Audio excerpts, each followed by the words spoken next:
Hello, hello. How's it going? Hello, Kelly. Welcome. Oh, okay, we are back again. This time we're gonna get a spooky. Well, I don't know how spooky this. I don't know what the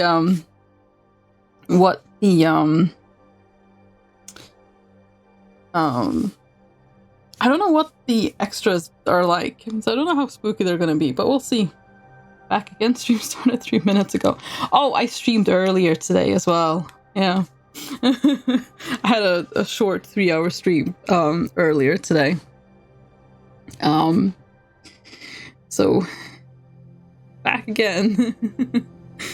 From 1 p.m. to 4 p.m. Yeah, let me just check that this is actually working properly. Yeah, you can see my heartbeat. There we go. Without me. Well, it's early for you, isn't it? You might have been sleeping. Oh, but hello, and welcome, Kelly. Okay, let's get into this. So, the morgue.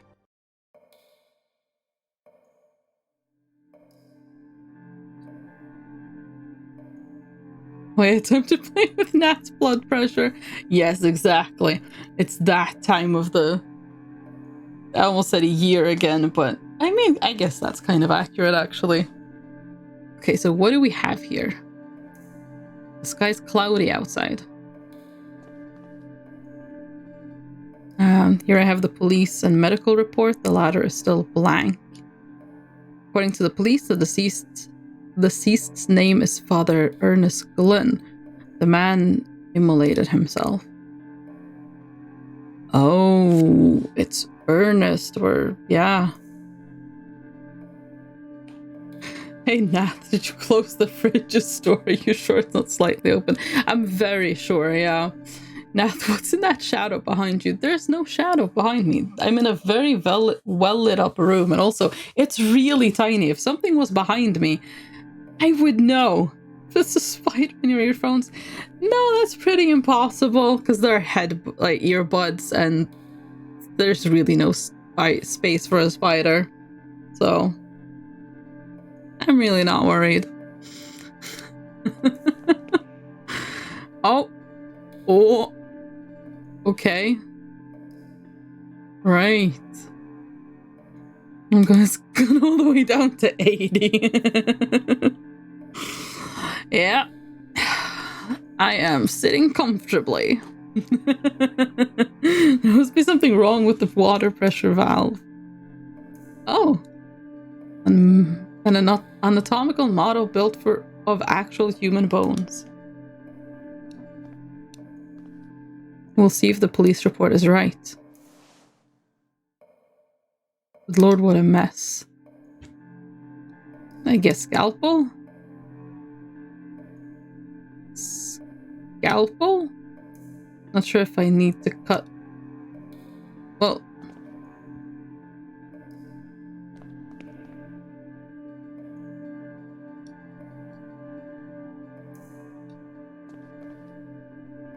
skin is all scorched because of death is probably shock caused by the sudden burns.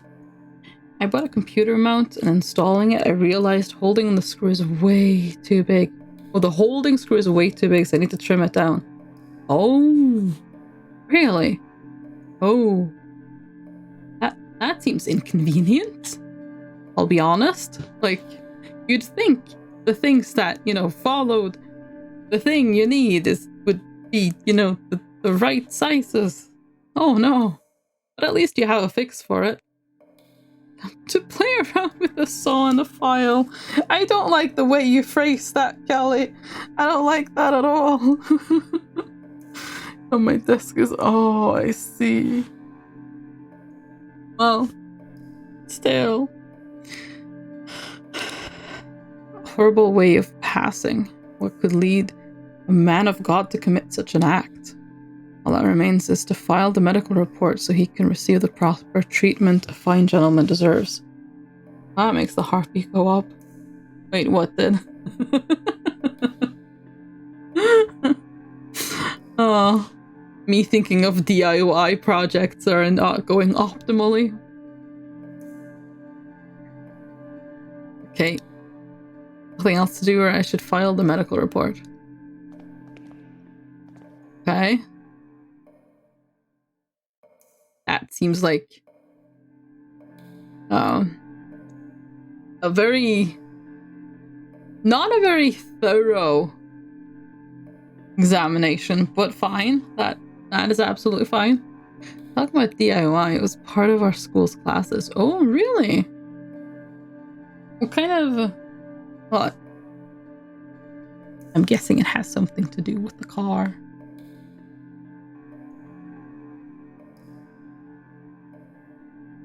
Need to be able to thread a foot of a rod and fashion a special metal block. Oh, interesting. I'm hungry. Yeah, have you had breakfast yet? Because I imagine it's breakfast time for you. Food is good. This case still puzzles me. If he wanted to commit suicide, why did he do it in such a painful manner? Let me show you my cube. Show me your cube, Kelly. The cube is what we call the instrument. What instrument?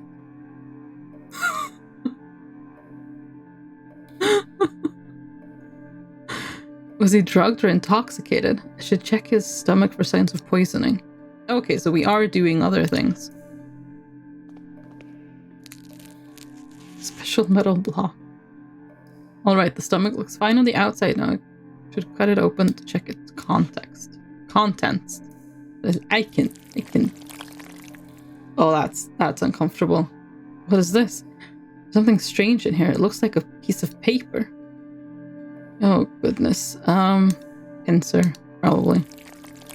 Oh, okay, I don't like the noises. There's a note. It is a note.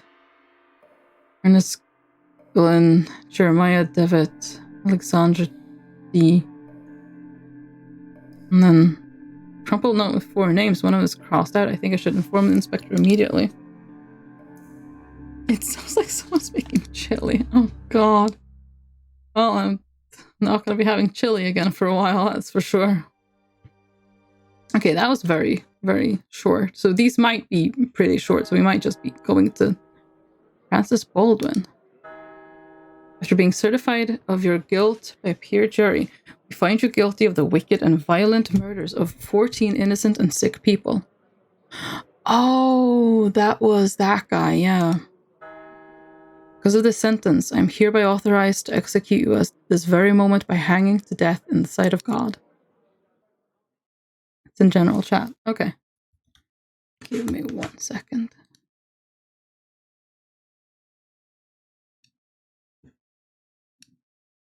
Oh, interesting. Also, we had a fire yesterday, the good kind.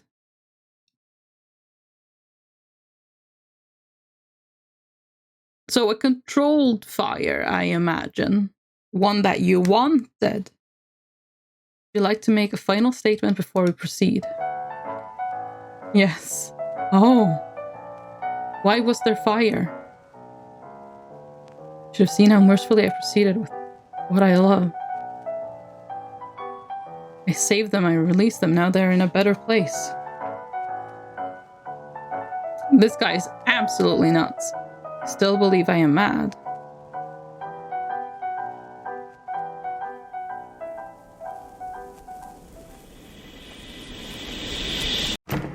He's definitely insane. Because Thanksgiving. Oh. Gotcha. So like a bonfire. Wander in the fog. Canadian Thanksgiving. Ah, I see. Oh, she is the only survivor. What happened to the others? They were all dead. I'd like to talk to her. Who is she?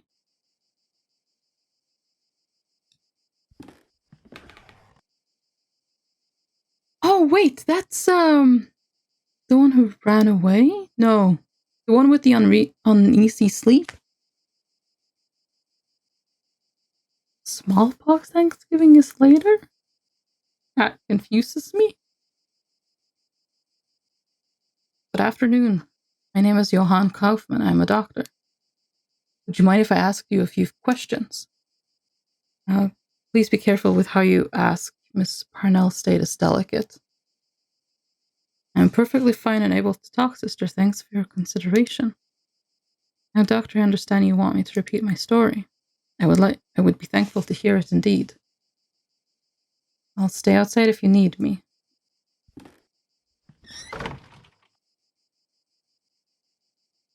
I am a sane woman, doctor, in complete control of my mind and reason. You do not dare to question it. I certainly wouldn't. And I will commence. I woke up in the dark. The room was small, so narrow that I could touch the wooden walls just by raising my elbow.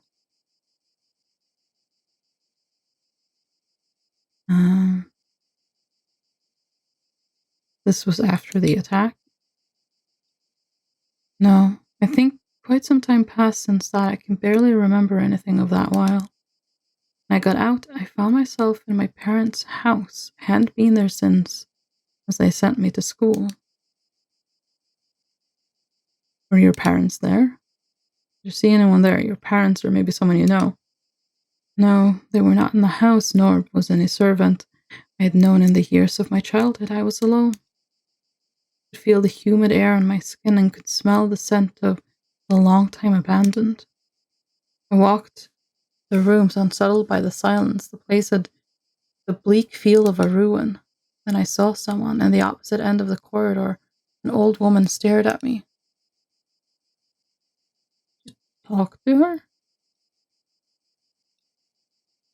I tried to, but she did not answer, and she walked away when I tried to get closer. I followed her through the back alley and into the streets, but lost in the burg of Aberdeen. The streets were deserted and a thick fog covered everything. That's what happened to us, and the old woman was the dancer who may or may not have snapped and killed her father. We had a kiln, so we just burned vines and bamboo. Bamboo burns very bright. Oh, really, does it? Oh, did not know that. Interesting. I thought I had seen the old woman through the fog once or twice, but they could have been just shadows. Didn't you see anyone? So the city was empty? No, not completely. I met some people, vagabonds. One of them was a priest. I remember a novelist and a boy too.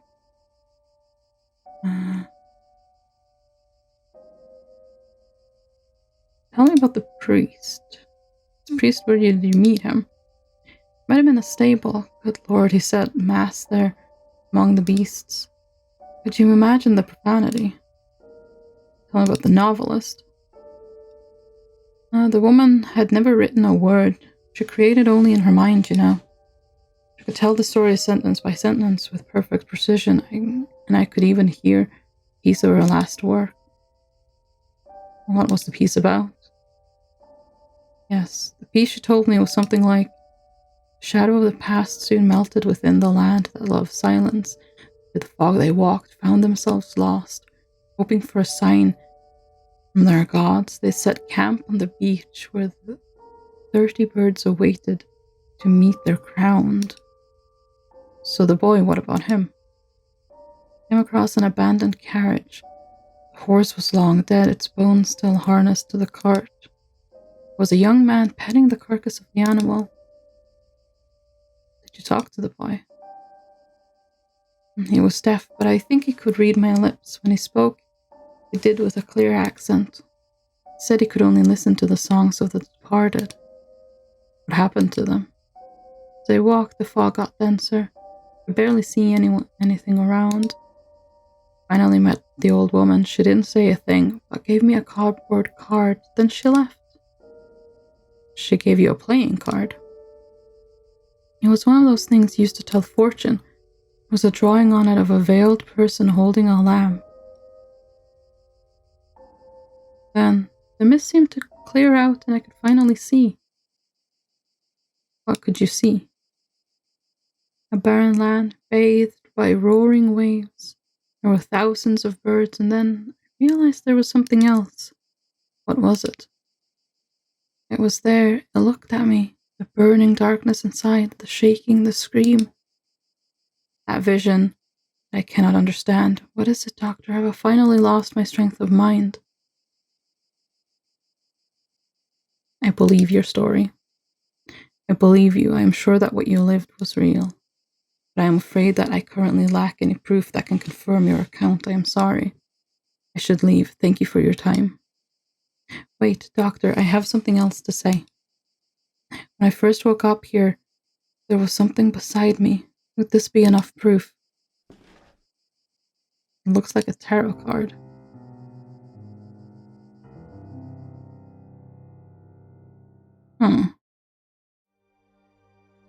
Interesting.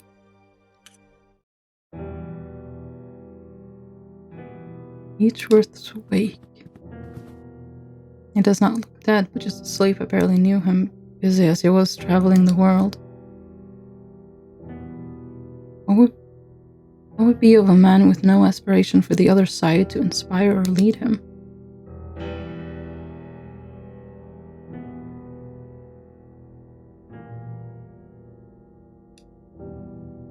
I knew it would come to this. Your father was a terrible mess of a man. I am only grateful that he brought you to our home. Soon enough, not long after you were born, I hold no doubt you will learn from his bad example and grow up to be a righteous gentleman. What could there be greater than the efforts of mortals to rise from their miserable condition?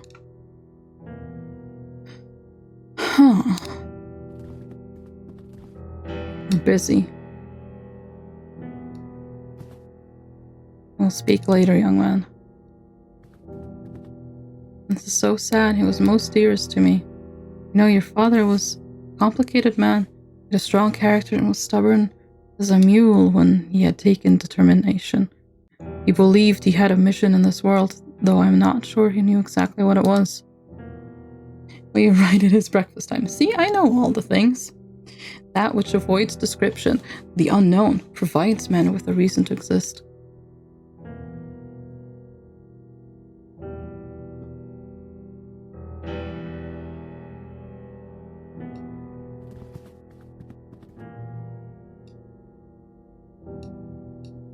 Why did he do this?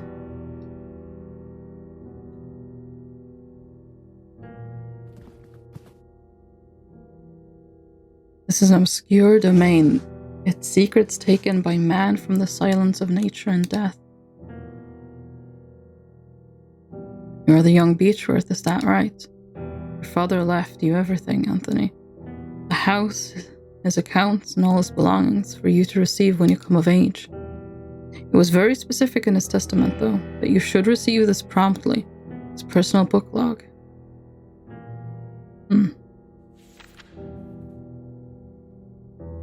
These are the memoirs of my life, my research and knowledge of the other side. Use them wisely, son.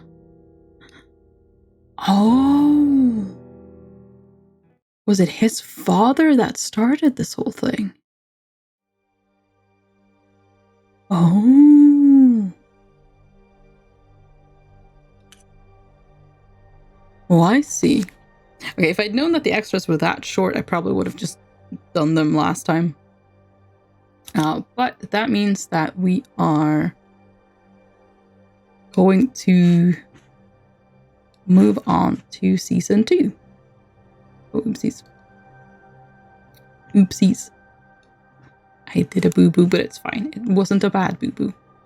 Okay, let me just... The Last Door, season 2. And we will quit out of that. See, done. And we shall...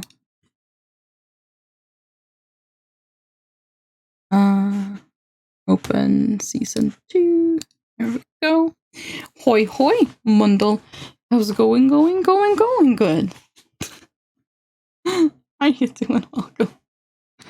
Oh, actually, I can do that. Belay. The late game. Still strange. Oh. Yeah, I guess it takes a while when feeling strange. Let's see. Oh wait, that's the wrong one. Okay. It does not want to acknowledge. Okay, there it is. Aha! There we go. Just wanted to make sure that it was working. Okay. New game.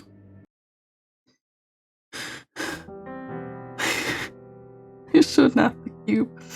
Yes, the cube, exactly. Okay. Previously on The Last Door. Jeremiah Devitt, alerted by the suicide and mysterious letter of his friend Anthony Beechworth, went in search of the memories of his past that he had lost. Devitt discovered that in school he had taken part in a strange experiment. Its goal was to peek through the veil, the thin line between common reality and the world of horror and madness that lies beyond, under the watch of the eye of the bird. During his search, he was inoculated with the drug that they had used back then. The serum made Devitt's mind travel for a few hours to the dreamlike realm of the Veil. There, he met his old classmate Alexandre Dupre, who urged Devitt to join his cause and cross with him to the realm of the bird. When Devitt woke up from this trance, he found himself deeply convinced by his friend's words. He traveled to Dupre's house, where he discovered his friend had dosed himself with a new serum, leaving a catatonic body behind. This new drug was capable of transporting the mind permanently to the Veil and beyond. Finally, Devitt found a vial of the serum and had it injected. He met his friend again in the Veil, and together they walked through the last door, entering a world forbidden to human eyes. Devitt's therapist, Dr. John Wakefield, worried by his patient's disappearance and strange visions, had sought the help of his colleague, Professor Johann Kaufmann, an expert in the occult. Searching Anthony Beechworth's house, Wakefield and Kaufmann found a disturbing returned letter, in which Anthony had tried to warn Alexandre Dupre of what could happen if the door was opened. He feared something from the other side might then come to ours. But Alexandre did not. Listen. They're coming.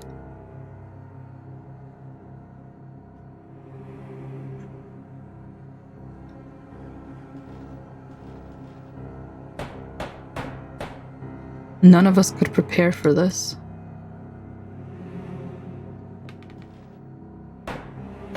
The visions screaming were merely a warning. Boarding up all of the windows. And now it is too late.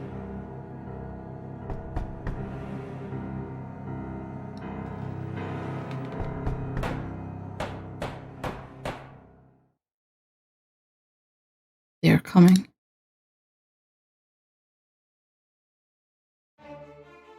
Who, as in...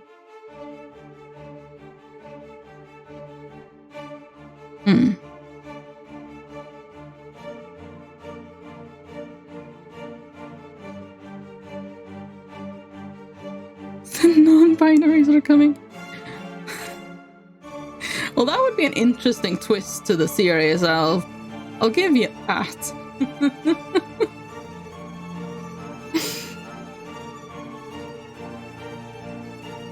Oh, also, that's a new intro. There's no more bird. Aw, I miss the crow. Aw. Oh, the crow is there. Nice. It would have been sad and weird if there was no crow at all.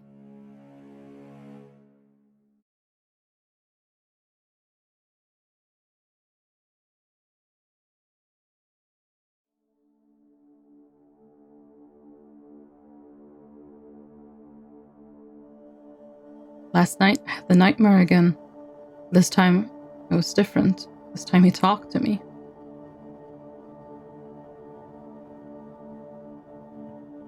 Hmm.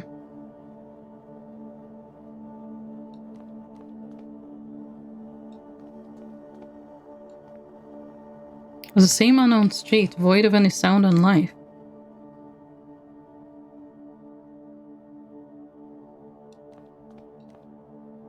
I walked aimlessly as if I were lost.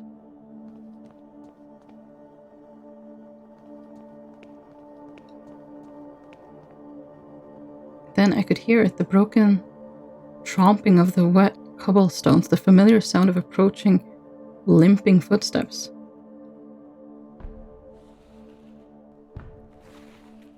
Oh, that's creepy.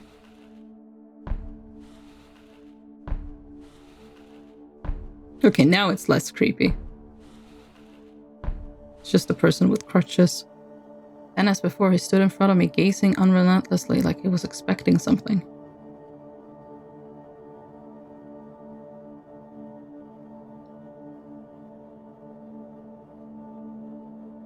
This time he spoke. Give me back what he took. Nothing else. Give me back what he took.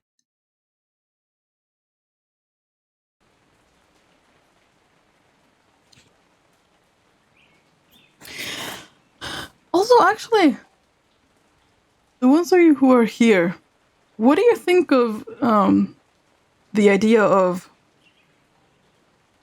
a sub goal being like, I don't know,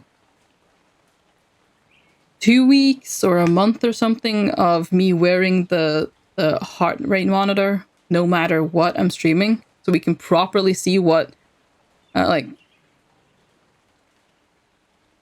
in any game, I guess, what makes me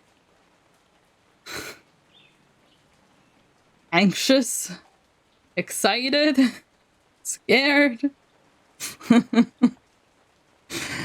That might be fun, just because weird things might just, get the heart rate up, I imagine. I mean, the heart rate monitor is never a bad thing. It just sounds fun in general. Okay. I will make a note of myself to do that as a sub goal at some point. Oh, I know what we should do. What should we do? No, I have fallen asleep again. What time is it? What time is it? Dawn already. What is time? Time for what? Have her be in voice chat so everyone could join in and scare her. Oh. Yeah, that sounds fine. We set you up in front of a timer, and as it gets closer to 0, we watch the anxiety rise. But, like, nothing happens when the timer reaches 0. It's still probably a bit anxiety-inducing, but, like, nothing's gonna happen. Several months since Kaufman and I had found that mysterious letter in Anthony Beechworth's house. A letter never sent, with a cryptic warning of what would happen if a certain door were opened. It bore only the name of the addressee, Alexandre Dupre. We'll tell you something bad will happen. But how will you set it up? It can't. I felt sure that Dupre was key to finding my patient and friend, Jeremiah Devitt, who had disappeared in such strange circumstances. Troubled by the death of his friend Anthony, Devitt had visited the school of his childhood and had never been seen again. Kaufman soon conveyed to me his deep concerns and warned that I should conduct any investigation with the utmost discretion. He pursued his own research. Though his thoughts and methods remained secret, in his last letter, he requested that I visit East Hill Lunatic Asylum in London. There were reasons to believe that Alexandre had been institutionalized there for many years. I was asked to confirm this hypothesis, and it proved correct to gather whatever the other information might arise.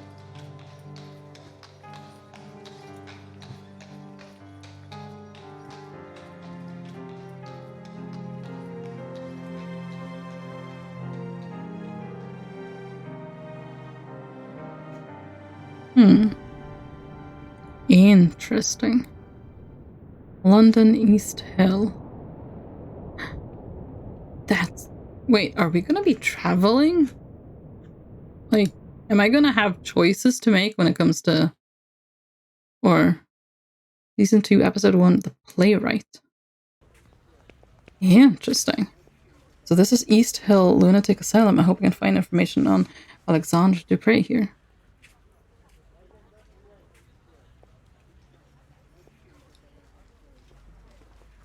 Sea monster in some types.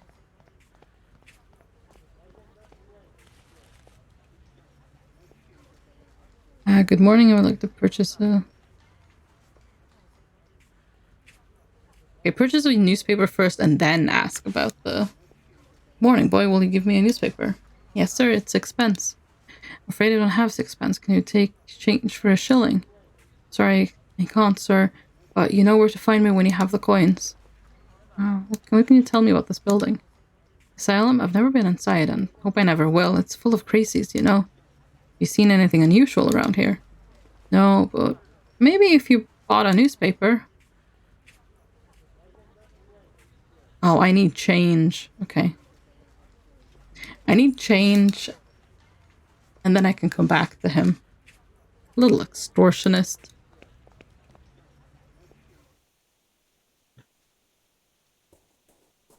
Or maybe can I just give him a shilling?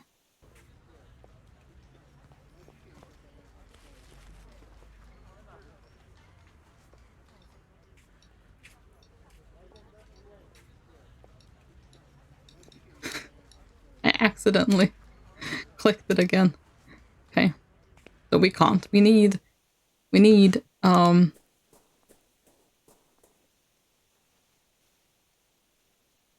less money.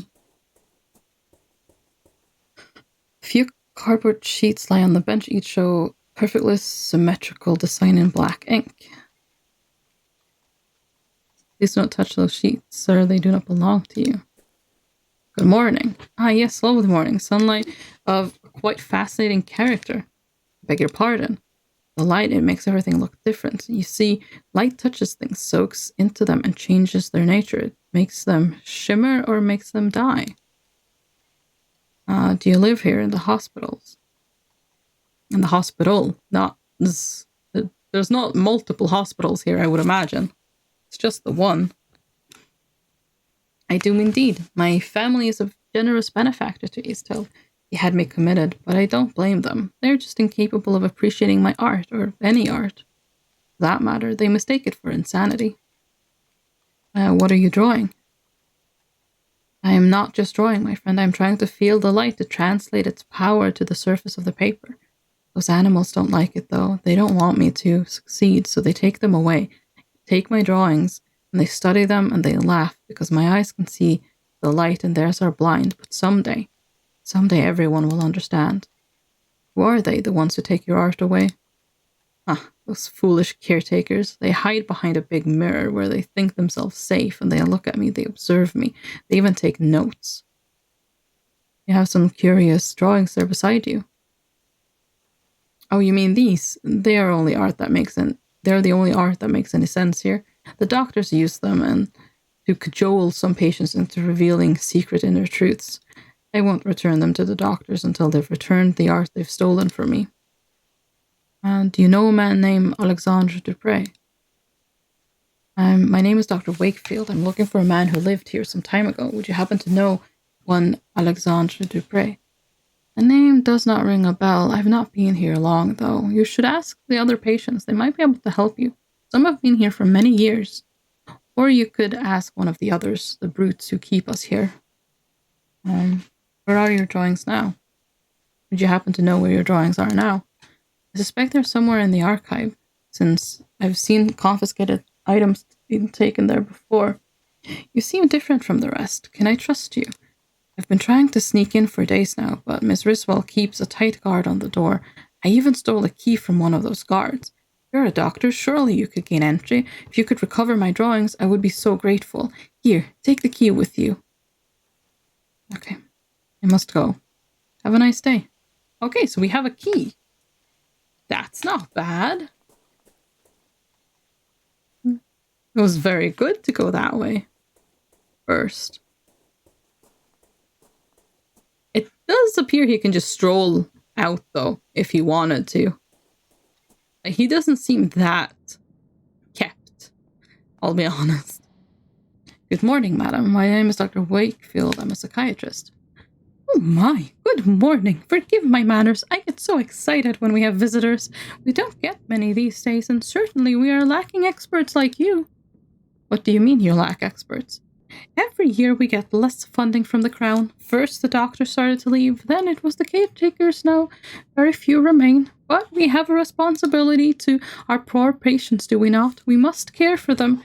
They cannot be out living with the proper people. We must keep ourselves safe, and our patients too, of course. I'm looking for a man who used to be a patient here a few years ago. His name is Alexandre Dupre. Did you perchance ever meet him?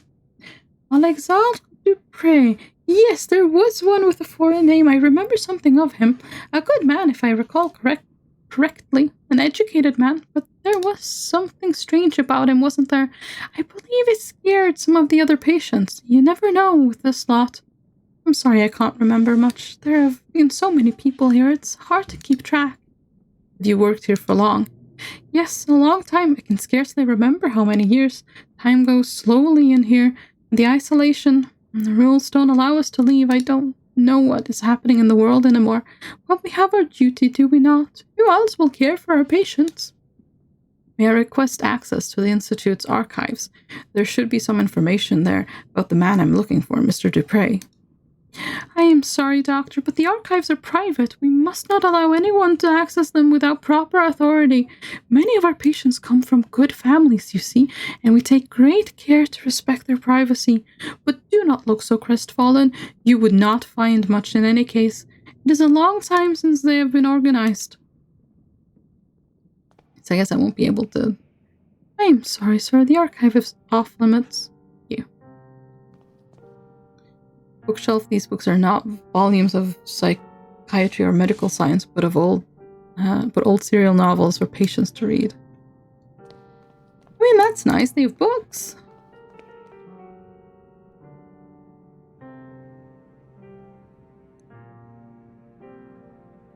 This must be the recreational wing, where patients relax and pass the time.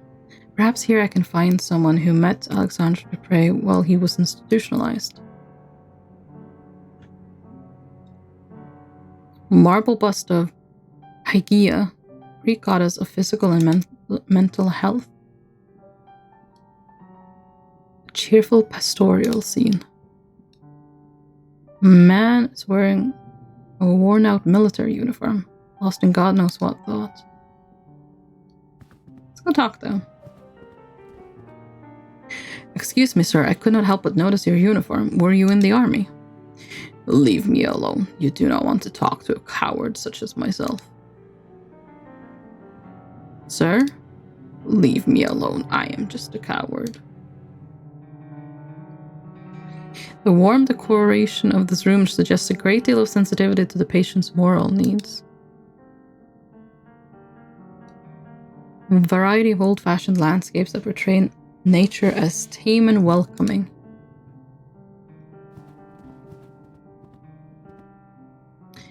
Good morning, madam. My name is Wakefield. I am looking for a former patient of this institution. The rumbling. She doesn't seem to have noticed me. Have you been living here for long? Madam, if I may persist, have you been living here for long? The rumbling. I'm looking for a former patient of this hospital. You may have met him. An eyeless gaze. I'm looking for a man called Alexandre Dupre. I'm looking for a man you may have met. His name is Alexandre Dupre. Oh! Oh!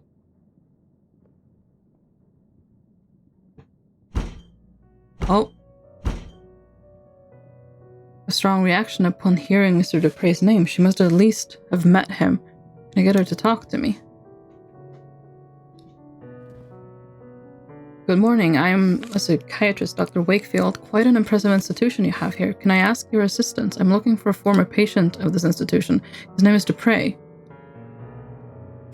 I'm sorry, sir. I've never heard that name before. Maybe we could ask your senior colleagues? One of your senior colleagues could know something about this former patient. Well, you could ask Miss Riswell at the entrance hall. She's been here for years, maybe for too long. We caretakers live here with the patients, and we are not allowed to leave the asylum's premises. This life can get to you if you don't take proper care. I try to keep as much distance as possible from the lunatics. There are not many patients for an asylum of this size. This asylum is quite big. I can't help noticing there aren't many patients around. Well, apart from those in isolation ward, it is true that we are not many patients at present. But there are even fewer of us caretakers now. We are only 3 for the whole hospital.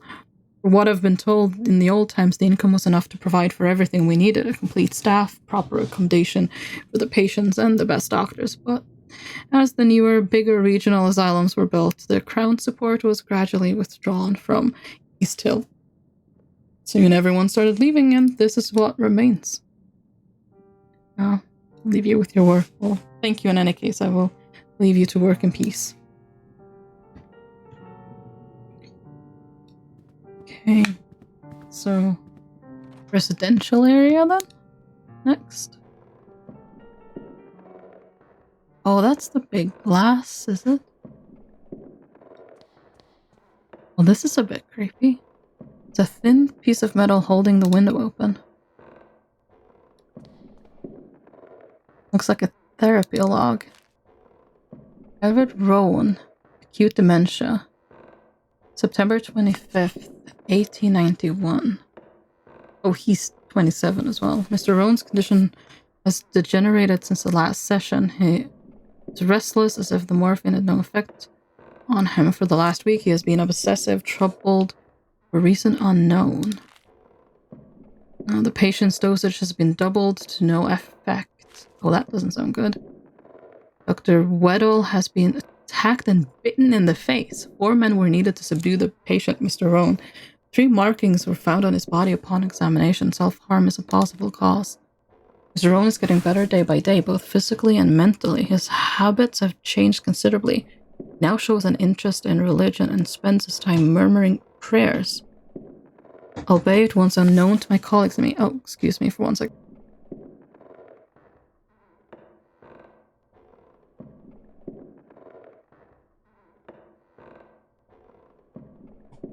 Sorry, give me just 1 second.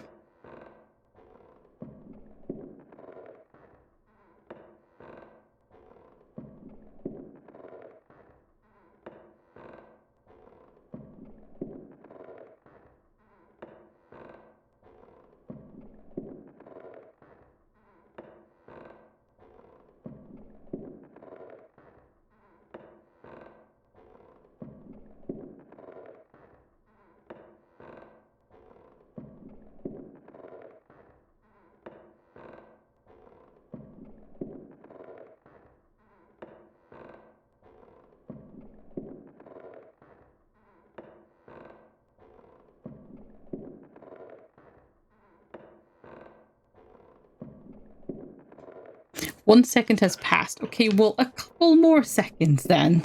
Jinkies. Oh.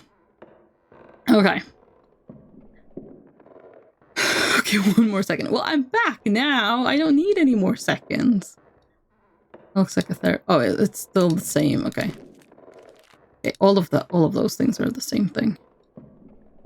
A glass jar full of transparent liquid that may or may not be water. There's a coin resting at the bottom.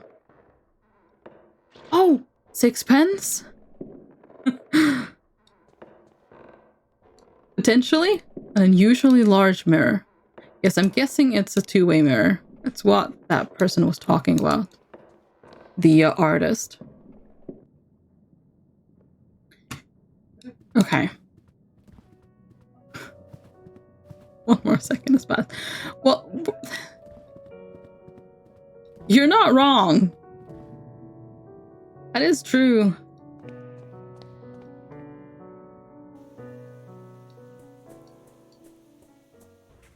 Okay.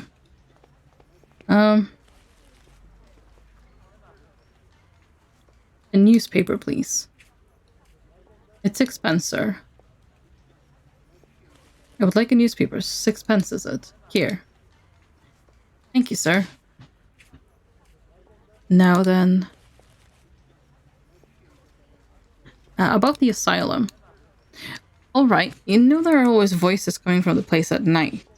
Crying, singing, and the inhabitants cursing like damned souls. That's the usual. This night was different. It was all silent. I tell you, not a single noise in the whole street. I looked at the madhouse and I saw all of the windows black. No lights.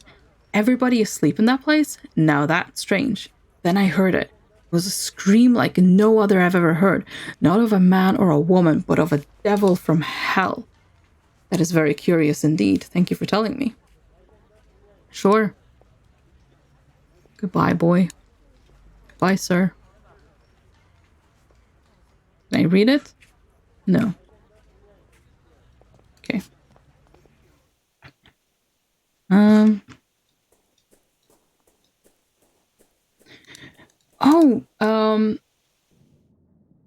She was complaining about how... Why, thank you kindly. How thoughtful you are. My goodness, how quickly things change in the outside world. So, do we have her distracted now? We do. This is the hospital archives, where a record of each patient must be stored. If Mr. Dupre's was really committed at East Hill, his file should be here somewhere. It's been a long time since this desk was last used. It's covered in discarded papers and pens, a noticeable layer of dust. The drawers are all locked, but we have a key. No? No. Okay. This cabinet contains many documents detailing the treatment of a patient ranging from 2 decades ago to last year. His file is right here, Dupre Alexandre, room 108A. All the files are missing. It's as if they had been torn out. A little piece of paper remains with an address written on it, Paul Street 26. Could that be where Alexandre Dupre lived before he was committed to this hospital? Paul Street. I should follow this new lead and see if it takes me somewhere useful.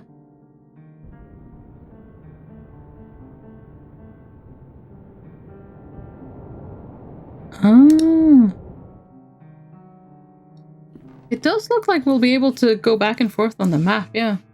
See, all the dates of this cabinet are prior to 1870. I'm looking for a more recent file. Mental locker. Oh, a meadow locker. A small sign reads ceased objects. Okay, so that's where we have the key.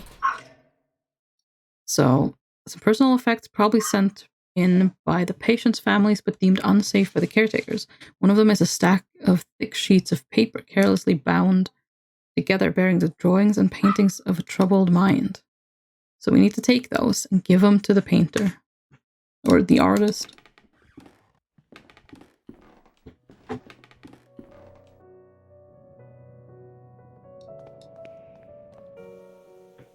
I mean, I guess technically you don't have to do that. At that point, you can just leave instead of actually giving it to him. But I assume we'll get something for it. And either way, it's just nice to give him back his art. Here, are these your drawings? Great wonder, they're back! Someday they will understand light and shape as I understand them. Thank you, friend. If you want, take these cardboard sheets. Thanks to you, I have no more need of them. Okay, I'll take them. So I'm guessing those are, yeah, it looks like ink blots. Oh, wait.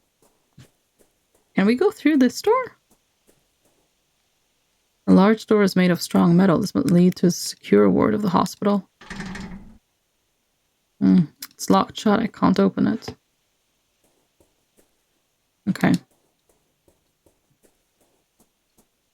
I'm guessing we'll go back there at some point.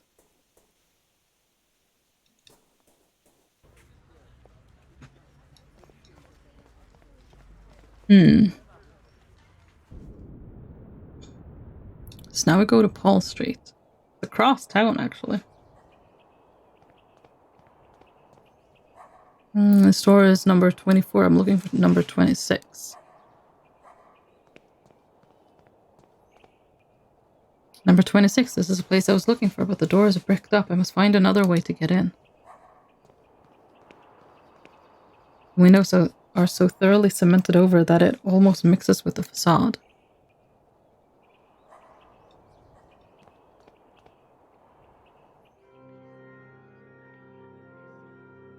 The ruins of an old chapel, apparently destroyed by fire.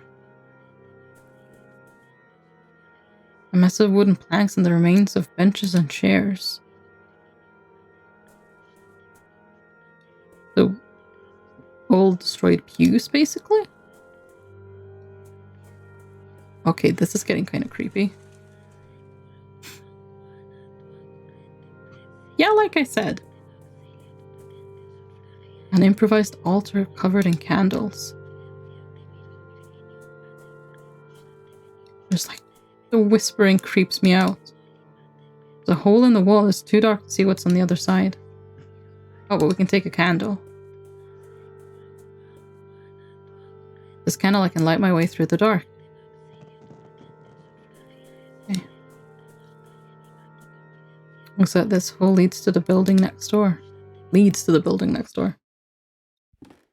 I don't like this.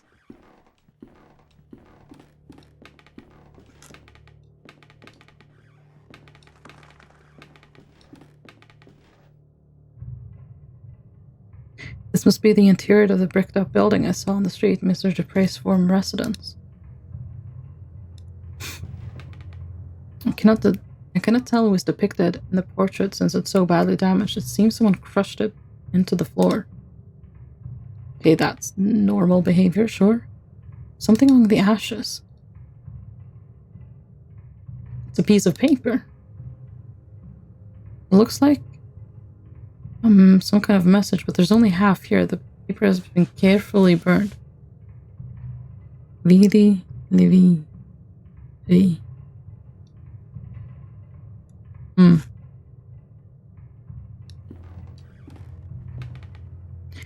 It's a piece of paper on the table. We'll take it.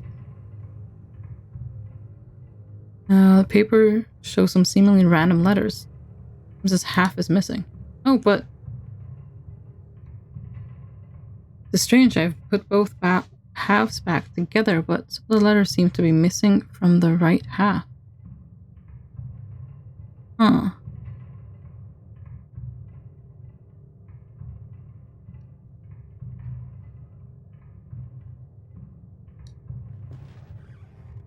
Military medal. There's a relief of Her Majesty the Queen and several pieces of metal engraved with the names of battles unknown to me.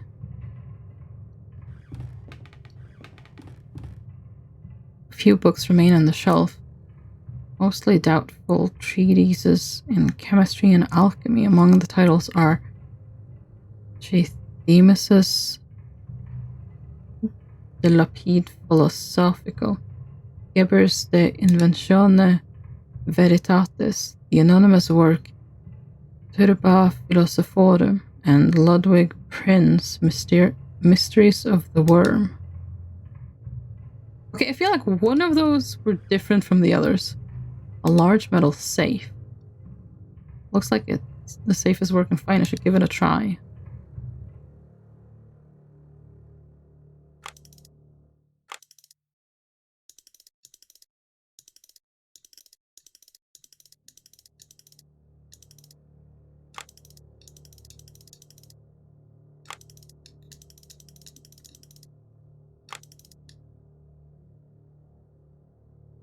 Well, I mean, I have no idea what the code is. Unless... Oh. Yeah, that is the code, so...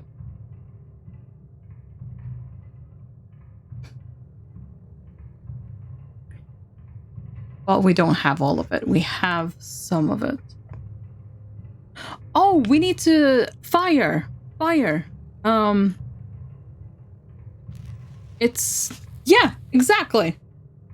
Ha ha! Oh, I am brilliant. The heat from the candle has revealed a set of letters painted with invisible ink. So, we have the code. So 6145.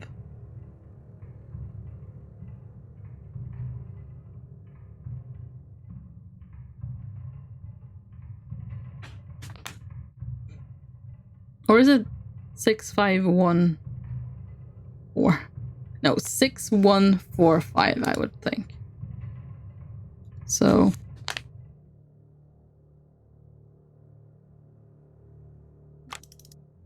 Oh, wait. So. No, hang on.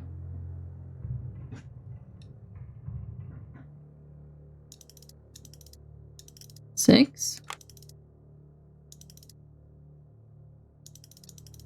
1.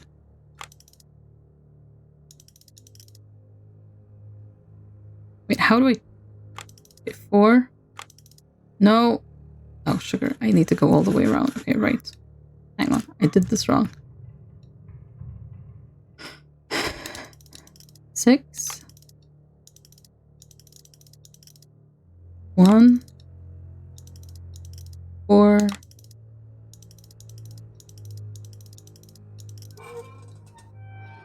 Oh. It is empty. Wait, this is not a safe, but an entrance to a passage. It is completely dark. The only way to know where it leads is by crawling in. I am so smart. Oh my gosh. Okay, there's some sort of a machine here. Mathematic formula written fast and carelessly. Some of the symbols I've never seen before.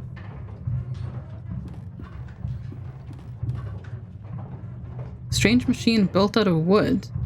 That's a dead person. Steel and glass. I wonder what its function could be.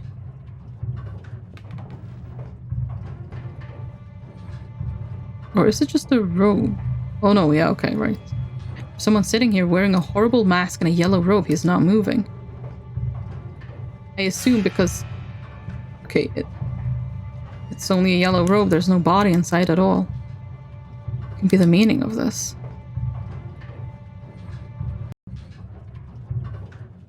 Well, who knows? But we apparently took the mask.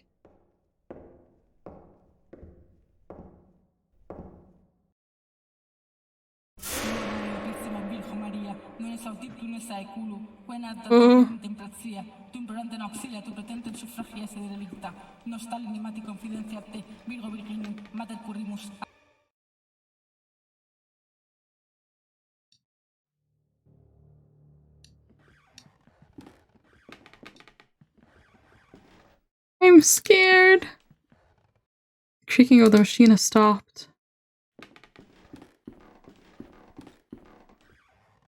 Wait, can I go to the other side there? No, okay.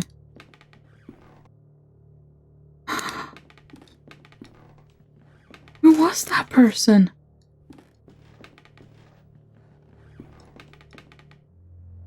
The doors are bricked up. Alright, that's from the outside. And I guess those are the windows.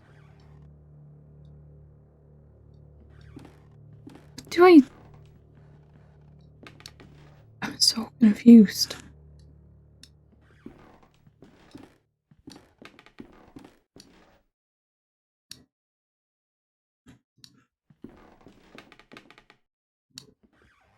Text is completely smudged. I cannot read it.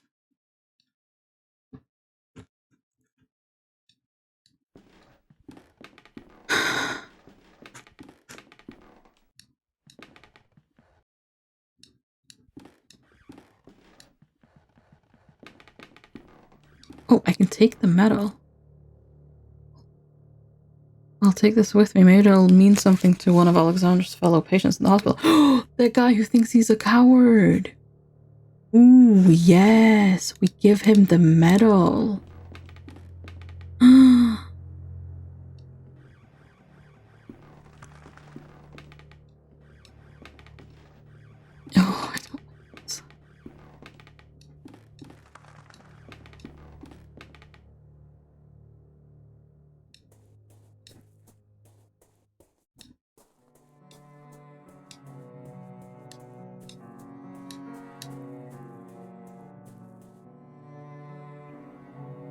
Do not like this.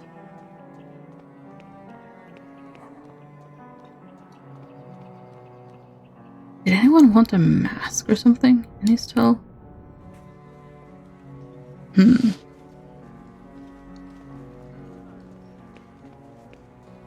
I'm guessing the mask is for some other purpose, probably.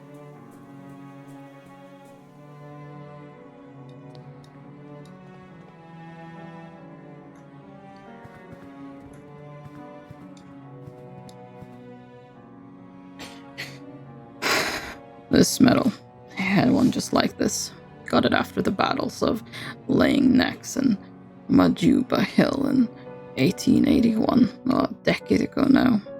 For distinguished conduction in the field, it said. What a farce. So you were in the army, as I thought. Allow me to introduce myself. I am Dr. Wakefield. Sergeant William Connell, Her Majesty's 6th Light Infantry. Are you another of those alienists? Do you doctors not realize that cowardice cannot be cured by your arts?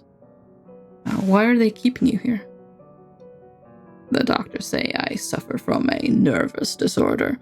I believe this is a term for when they themselves, with all their learning, do not know what to say, but I know the true name of my sickness. It is pure cowardice. I'm looking for a former patient of this hospital. You may have met him. His name is Alexandre Dupre. Yes, I did know a man by that name. We met briefly. He was here when I arrived. Nearly, hello, how are you doing? Welcome. How's it going? What do you know about him? He was a proper lad, educated. He listened closely to the stories of the other inmates, but he kept his own to himself. We talked a lot. He was very close to Miss Conhead too. I think they got here at the same time, but when he left, he did so alone. I wonder what has become of him since. Who is this Miss Conhead? She is a patient here, the lady with the tempestuous character. You may have encountered her already. She has not been the same since Mr. Dupre left, you know. She always sits to the side alone and silent. I doubt you could talk to her at all, even if you tried. She sees things, or at least she thinks she does. I'm good. I just ate some salmon and veggies. Oh, that sounds lovely. That sounds so good. What did you talk about, Mr. Dupre? And you?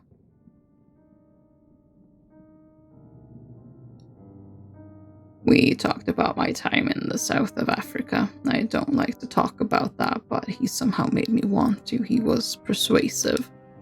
He was very interested in one specific story, almost obsessive about it. He wanted to know every little detail. Could you tell me that story? I'm trying to find a patient of mine who has gone missing, and this could be my only hope of finding him. I don't like to relive those memories. Missing patient, you say? All right. Maybe my story will be of some use then.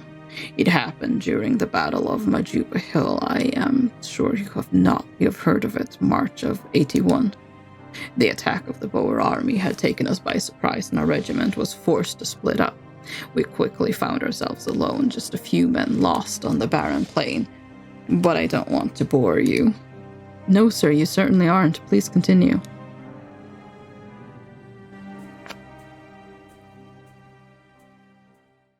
As I said, we were few, and we were sure that the enemy was lurking out there. In the cold air of dusk, a thick fog formed quickly, masking everything around us. We could barely see each other.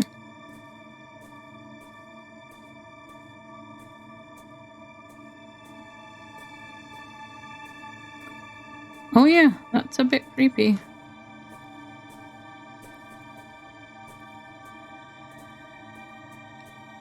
Then the others started to disappear in the fog, which was getting thicker and thicker. I could still hear their footsteps for a while, then nothing. I called their names, and I didn't get to read the rest of that sentence.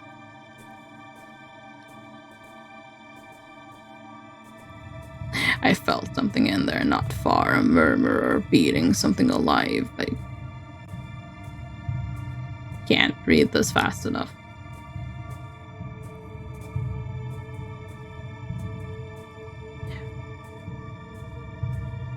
Not with the way I'm reading it. All of a sudden my feet felt something in the mother body. They were all there dead. Only Captain Skid was missing.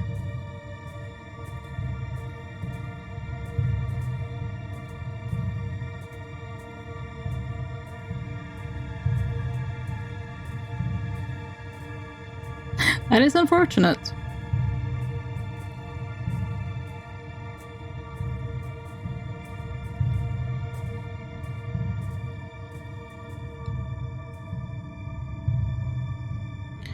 Then the mist cleared out.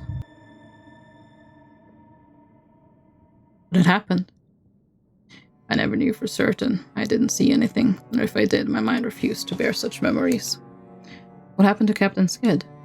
When he finally regained consciousness, it was like someone else looked out through his eyes. I guess whatever happened affected him, changed him. I know he came back to London. Mr. Dupre asked me of his whereabouts.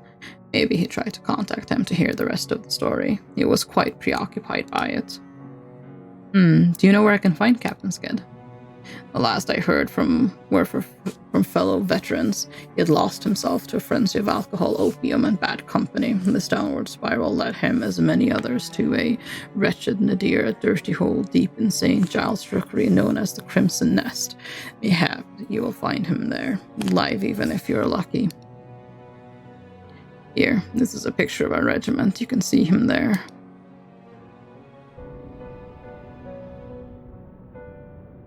Oh, we now have a new point on our map.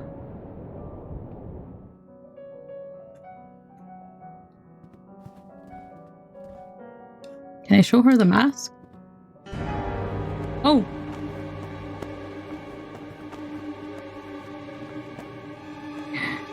It's an isolation ward for you this time. The face of the playwright! The face of the playwright!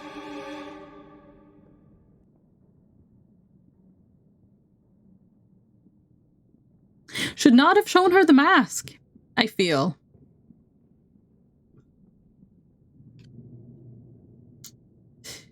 Well, I've done enough. I've done a good job here.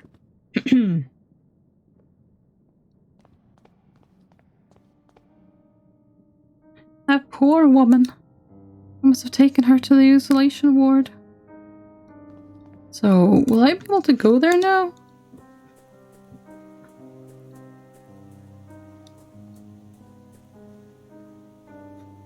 I can! Oh, Dan, hello, welcome. How are you doing? Happy Saturday indeed.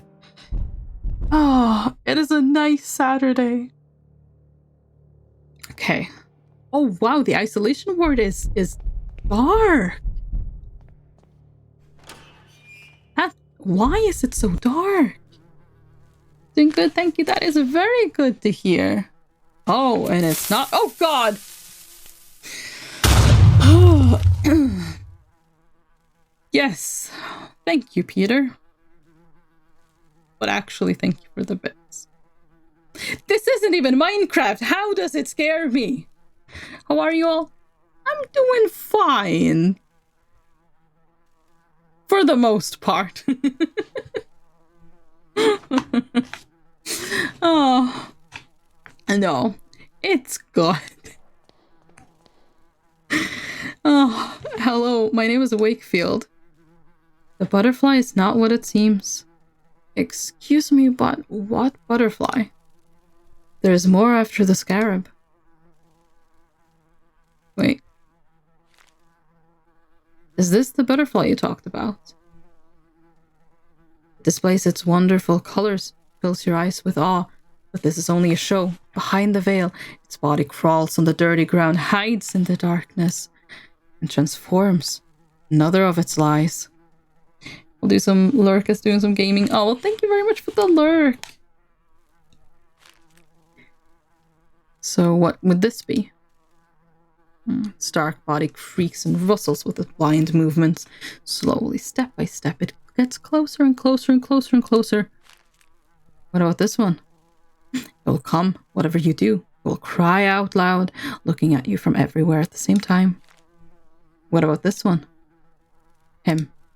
Him. His mask. My mate from the other room used to scream at night.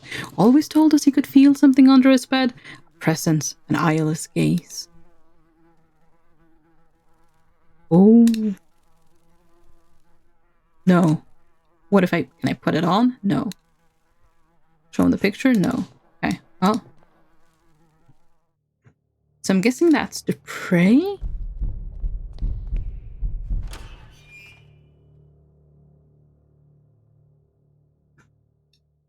Huh. An old pendant on the dresser. It looks valuable. Well, yeah, let's scavenge it.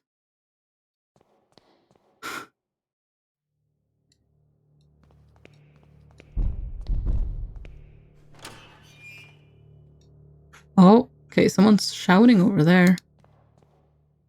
An expensive-looking piece of furniture. There's nothing on it.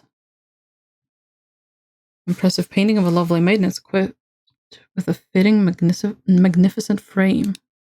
This doesn't really feel like isolation, does it? Not like this room. We're covered in dust. I wonder what things it has seen in this room. Could this be the room of the patient's mate who was afraid of a presence under his bed? Oh, hi there.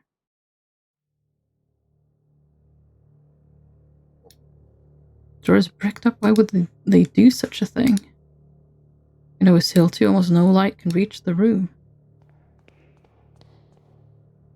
Doubt anyone has slept in this place in a long time. There's writing on the wall. There's something written on the wall. One of them came last night. I knew what it actually was because of the sign it carried. The sign of the eye. It killed it and hid it well. If more come, they will not find their friend nor its eye. What?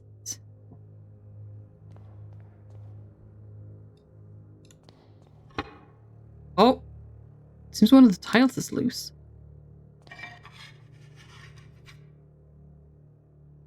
I cannot get it out with my bare hands. It's too heavy. I can't use the mask, can I? No, I guess not. And the photograph probably won't be too helpful either. Okay, so we need to come back to this room. Face of the playwright.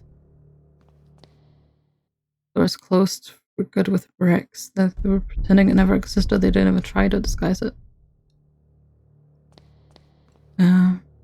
Oh, a bunch of bricks. Either construction is recent and not yet finished, or they were in a hurry to seal this room.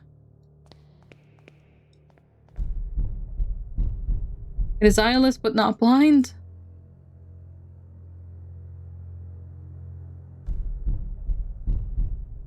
Huh. Intriguing. Playwright. Did she say anything more?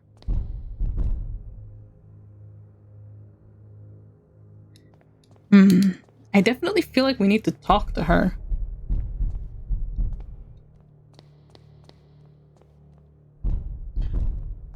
So Dupre was a playwright.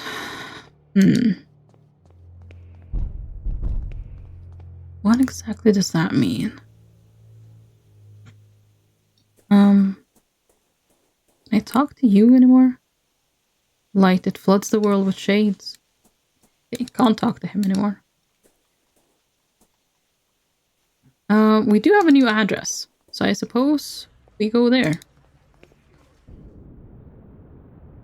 St. Giles. Yeah, there we go. Hence Minecraft makes an interesting sound backdrop to this game. Yes, I would imagine so. This is the slum of St. Giles. The Crimson Nest shouldn't be far.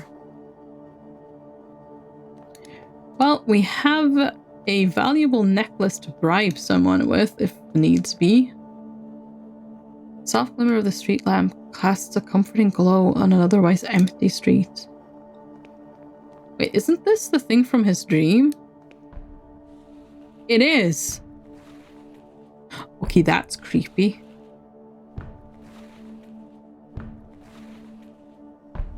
What? This man, he looks like the man from my nightmares. He's blind in one eye. The empty socket glistens in the lamplight. He seems to want something from me. In my dream, the man said, "Give me back what he took." Oh no, the eye?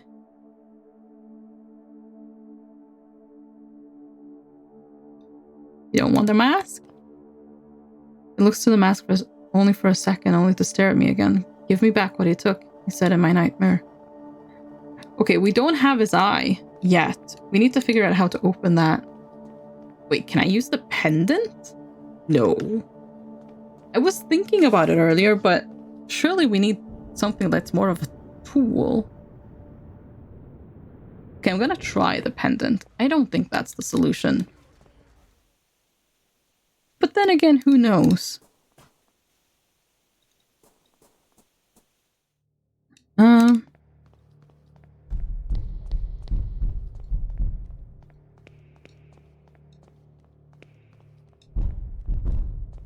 Okay, it's that room.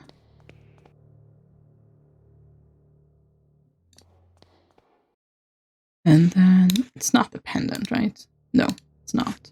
Well, it was worth a shot. So, go back to the place where he lived, I guess. See if I can find something, some kind of a tool to open the thing with, I imagine.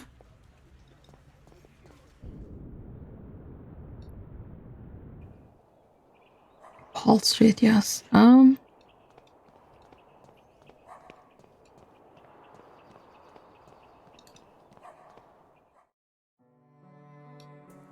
can I take? Well, a plank would probably... Because I imagine I need something that's kind of thin but sturdy, like a shovel or something.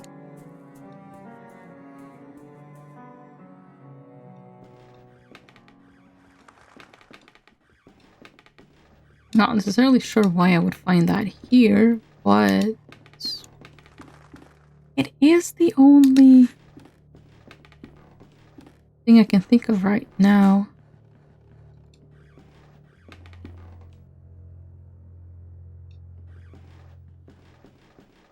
Oh, wait.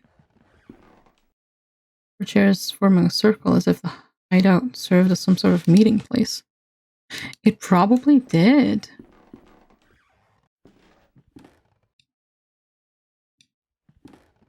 But no, there is nothing here that helps me.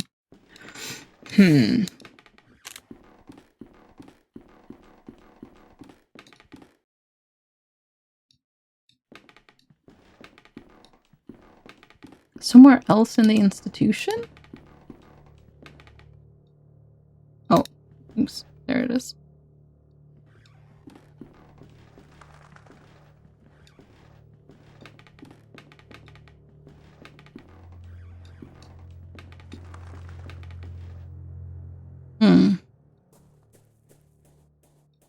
And there's nothing there. The wooden cross remains almost intact.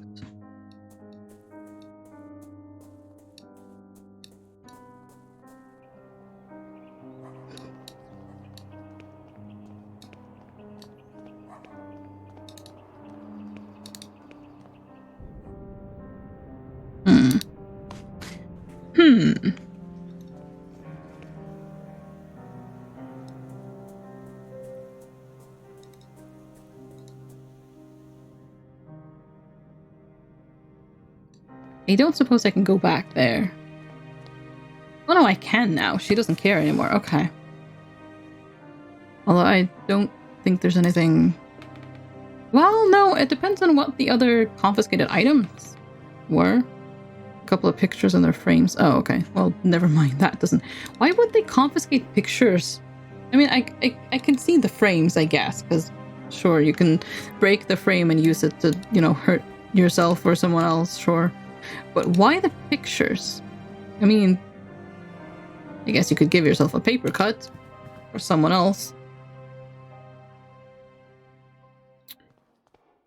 Oh, that was a glass of water or something.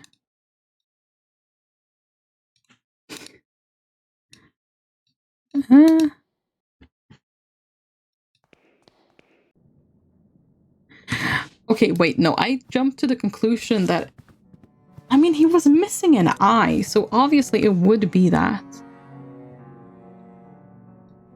Forgive, no.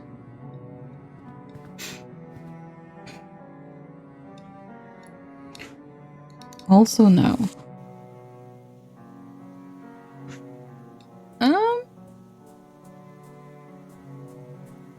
Not sure.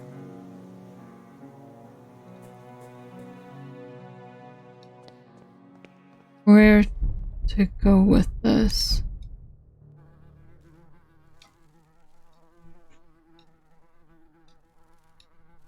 Oh, no, and don't react to the mask either. I didn't check to see if there was anything else in the room, I guess, but much light manages to reach this room. It's overgrown. And also the door is just open, so you could just leave. Room 102A. 104A. Have I missed something in one of the rooms? This one we're getting a very interesting angle of.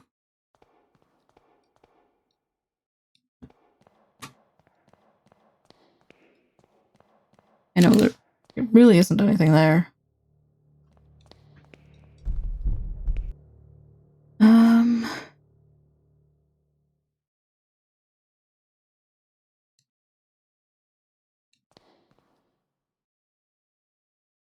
No, nothing there.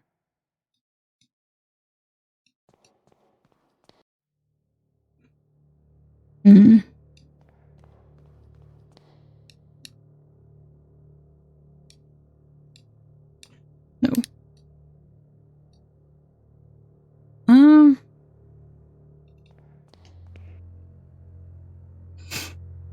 I mean, the game made a point of the fact that he had lost an eye.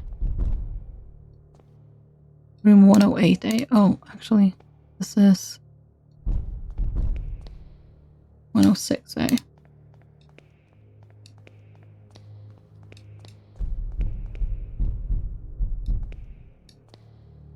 Isolation cells. Oh, okay. These are the isolation cells.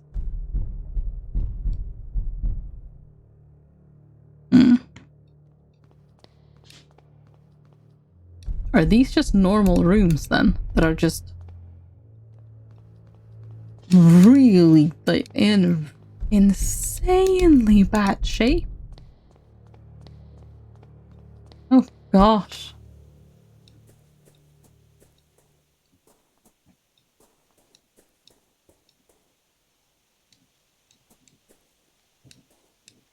I don't quite know what to do though, I'll be honest.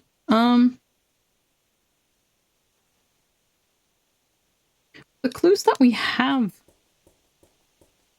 I mean, I need to get that thing open, I'm pretty sure, to get the eye or something from beneath, but that was just, yeah, novels for patients to read. And there's something more on this side. No. Oh, picture portraying Dumpha, patron saint of the psychiatrist, but also of those who suffer neurological disorders and victims of incest. She was killed by her own father, who chopped off her head after she refused to marry him when her mother died. Oof. Big oof. Incredibly big oof. Okay, alright, that's the marble statue. I mean, the paintings. It's odd that only this window is shuttered. Curtains cast a mottled shadow over this corner of the room. Can I do anything here? No.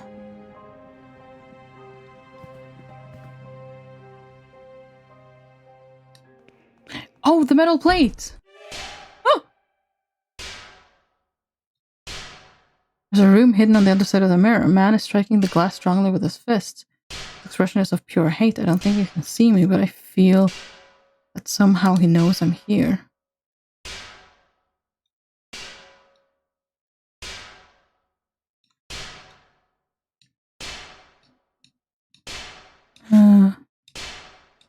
No. Candle. I may not be able to do anything here at all. I don't think I can. Okay. So, I mean, that seems to be the other side of the isolation ward. Right there.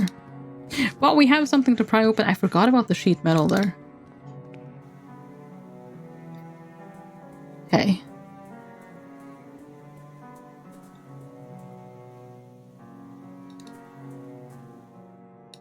See.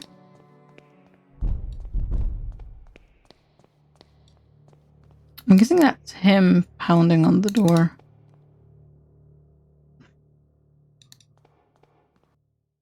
Okay, there we go.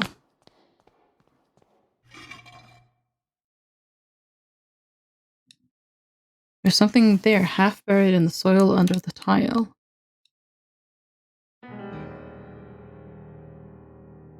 Oh, it's a bird and an eye. It's a long dead bird, just feathers and bones. It's holding something in its beak. The guy's eye. A dirty and horribly deformed glass eye. Well, let's go give him back what he stole. Right? Because, an eye that's been in the beak of a dead bird for who knows how many years in the ground is definitely one you would want back. Yep, that sounds about right. Well, at least this way we'll be able to proceed here in St. Giles. Which we were not able to earlier. Big glass eye.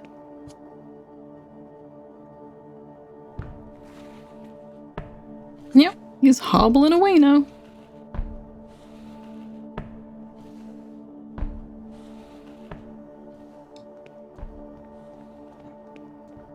Oh.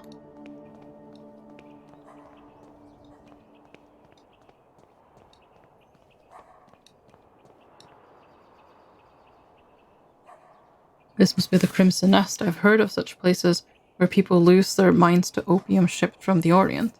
Never thought I would set foot in one. Well, here we go.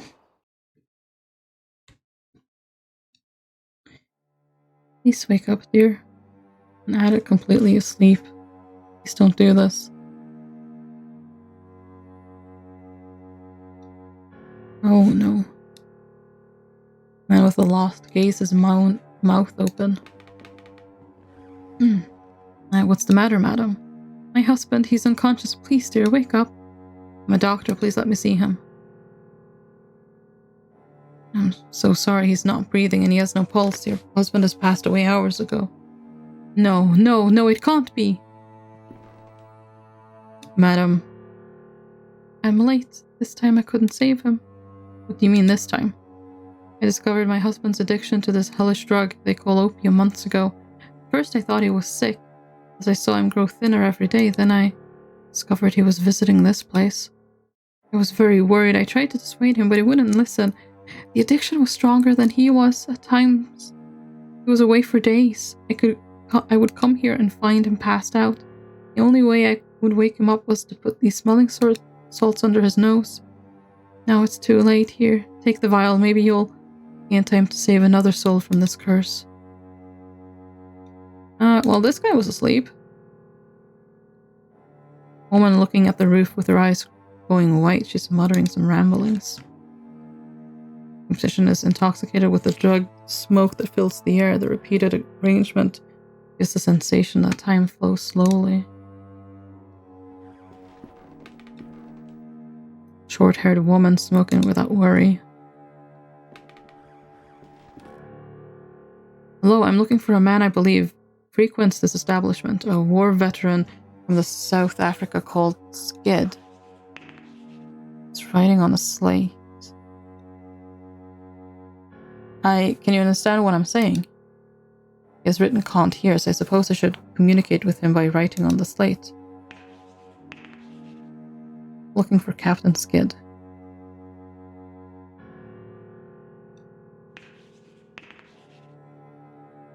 Don't know. He doesn't know the captain's name then. Oh, photograph.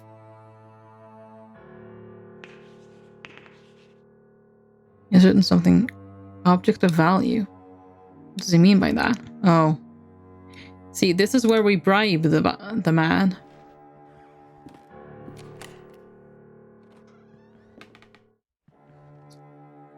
Yes, bribery. The young couple seems to have come here together to enjoy the despicable vice. Oi. Man lying on his back, his breathing is raspy and layered with phlegm and other liquids. The smoke is eaten away at his lungs. Oof. This man is curled up under a blanket, trembling as if it was freezing. Could be an effect of the drug. It's not a happy place, is it?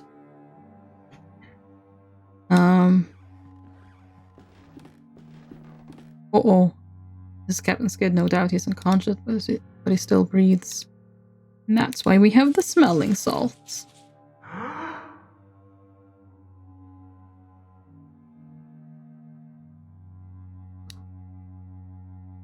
What's the matter? We'll let you in. Get out. My name is Wakefield. I need to talk to you. Are you Oh, oopsies. A soldier that used to serve under your command told me I might find you here. William Conghill. Yes, I remember him. We served together. I made many mistakes trying to forget those years of my life. I'm afraid those memories will follow me to my grave. You, Captain Skid. Her Majesty's 6th Light Infantry. That title belongs to me no more. Who are you? What do you want from me? Leave me alone with my misery. I'm looking for information about Alexandre Dupre. I used to know a Dupre. He was not a man, but a fiend. What do you want with someone like him? There are certain secrets that are better left undisturbed. Someone has disappeared. A patient of mine has disappeared. Alexandra is the only one that may know his whereabouts. If it is true that Dupre is involved in your patient's disappearance, then I'm afraid the matter is out of my reach. Yours too now. Please leave me alone. Have you ever heard the name Jeremiah Devitt? You must find him. Devitt. No, I have not. I found your medal. It was in a house on Paul Street, door 26. You were there, right? You think you know what you're doing, but you cannot imagine what you are getting into. I'm asking you for the last time, leave and forget this matter. I will not leave until I find the answers I am seeking. Tell me what I want to know. You fool. For devil's sake, all right. If you want to ruin your life, you are free to do it. What really happened on Majuba Hill? Sergeant Conghill told me the story, but his details were confusing. You will never be able to forget that day. Nobody knew what really happened. Command decided that we must have been ambushed. Now I know better. There was something in that fog, something that did not like us entering its domain. A sentinel of some sort. The thing is what killed my soldiers. How did you meet Dupre? I was in the veterans' hospital recovering from an illness unknown to the physicians, an ailment of the soul. Dupre managed to contact me there. He wanted to know my version of the story, what had happened to me in the Battle of Majuba Hill. Tell me about... do you know why he was interested in your story? I did not know immediately, but with time I realized the truth about what happened to me was important to his activities, as was I myself. But if you think he tricked me, you could not be more wrong. I wanted to enter the dragon's mouth. I burned with a need to know. What do you mean activities? What was Mr. Dupre doing then? You really do not know, do you? Have you ever heard of the playwright? Yes, I've heard of it before. Yes, I've heard it mentioned before. What is it?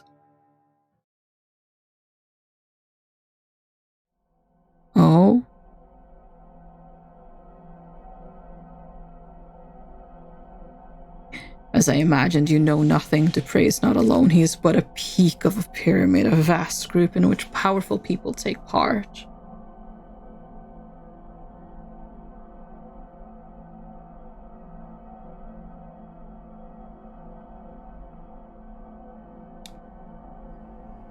A society acting in secret, ruled by a single sacred law. See, that no one knows. I was a part of it. Dupré himself recommended me.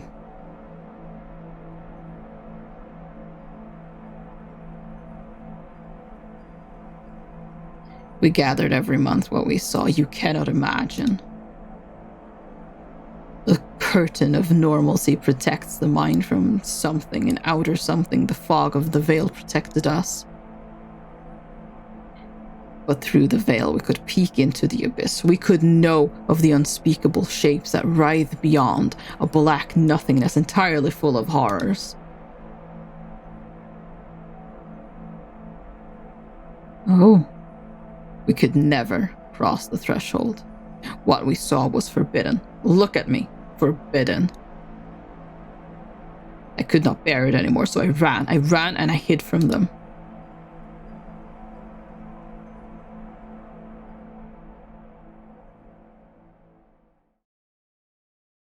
It was too late to run or to forget. I must go back to East Hill and try to talk to Miss Kone.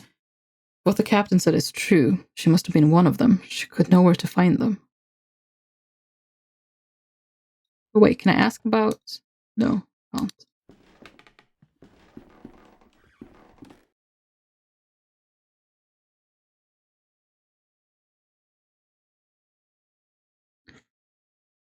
Yeah, that's not creepy at all. I'm sure nothing's about to happen.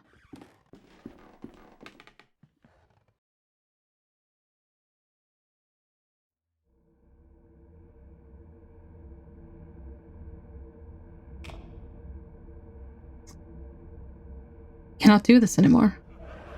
I don't care, I just want us to be together. No, it is too hard, I don't feel free. I know, dear, I know, we will figure it out. How are you home so early? I knew all along. How could you? You know, you never loved each other. Silence, you have no honor. And you have to say, I have given you everything. You wouldn't understand, Enough, you will leave in the morning. I won't see you ever again. I'll wait for you at dawn under the windmill, so you can try to recover what little honor you have left. I'll be there. This doesn't seem like a play where a laugh would be... But okay. People were finding that really funny.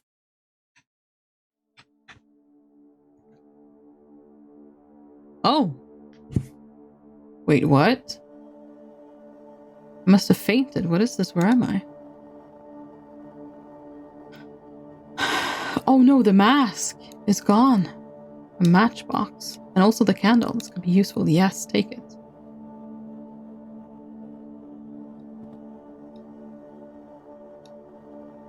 There's a blanket on the bed. I'm taking a shred of this blanket. Why not just take the whole thing? Cannot see outside clearly. An old piece of furniture. I mean, there's something behind it. There are marks on the dust on the floor. It looks like this chair has been removed recently. Lifting the chair revealed a small dark hole in the wall. It's too dark to see inside. The door is shut for good. And it has no knob, no keyhole even. Oh, we're just locked in the room. Oh, good. Can we destroy the rickety old chair?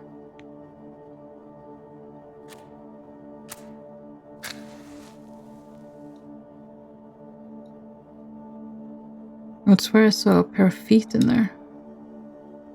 Who's there? We've met before. I cannot see you. Who are you? Do you not recognize my voice?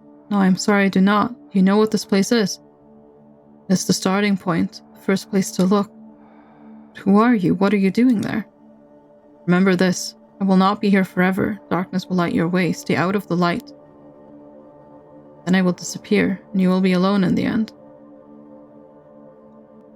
I don't understand. Tell me who you are. And he breathing behind the wall. What?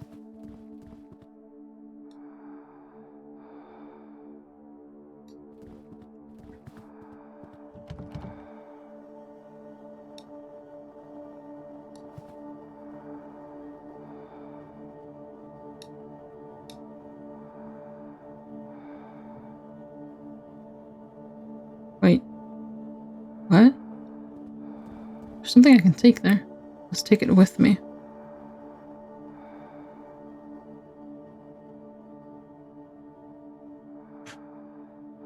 Oh, can I use the blanket to, like, lower myself down?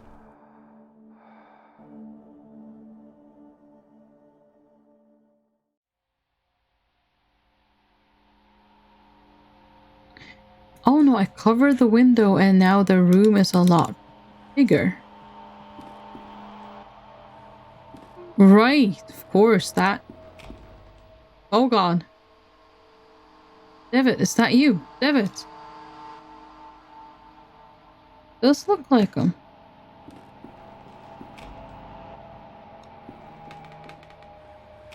Oh boy. Uh-oh.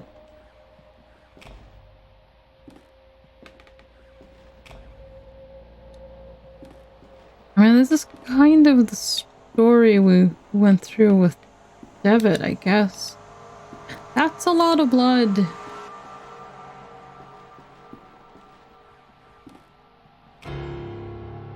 Oh boy. Tell me, why are you doing this? Is it because you care about your patients? Or out of scientific curiosity? Is it for your pride? Because it is your professional responsibility?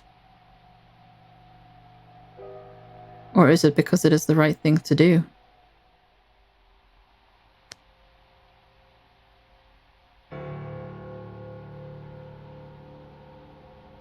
Why are you doing this?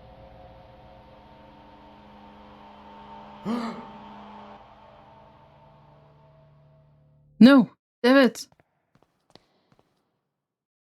It's all right, mein liebe Freund. How are you feeling? I feel dizzy. What happened? Where are we? At my house. I went to East Hill to meet you and found you inside one of the cells unconscious. Your clothes stenching of opium smoke. I brought you here. You've been out for a day and a half. I think it's coming back to me. I was one of those opium dens. I might have passed out after breathing the dense smoke.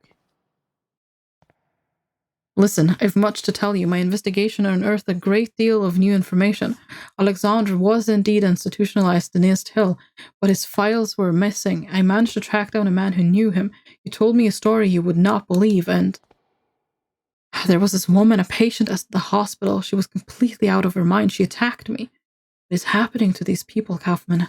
How is this Alexandre related to Mr. Devitt? I think this patient, Miss Kona, might know how to find Alexandre. We must go back there and talk to her, whatever it takes. I'm afraid that will not be possible. What do you mean? Frau Kona is no longer at East Hill. She escaped last night. God almighty. Do not worry, mein Freund. I think I may know where she is hiding. Get ready. We must leave promptly.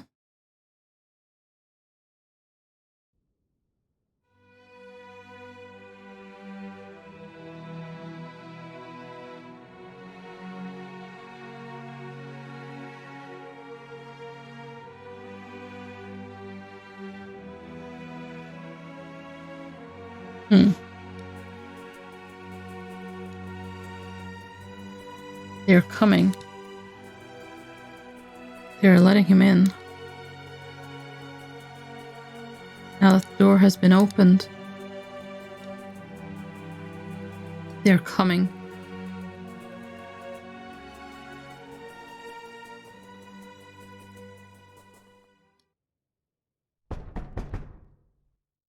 Huh. Oh, right. This is what... Uh-oh.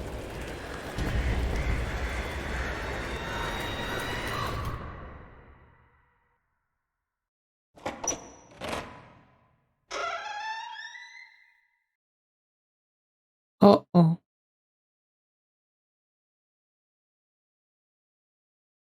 Wait, what?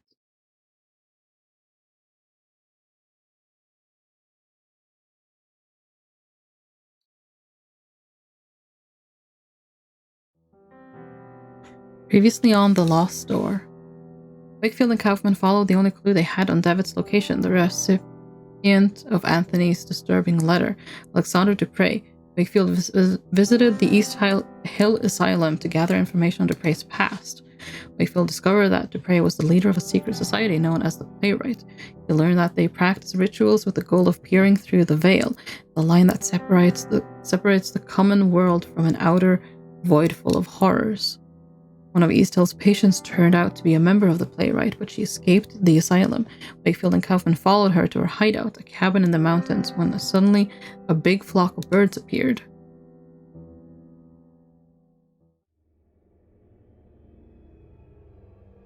I must forget nothing.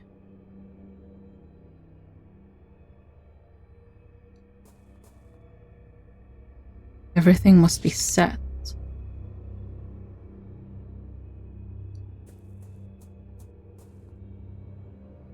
When the time comes.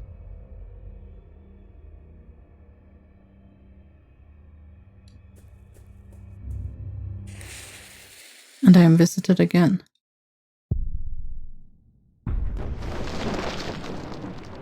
Oh, that was a fuse.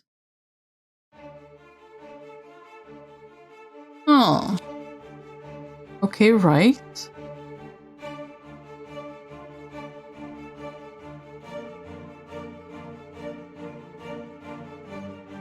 What is going on?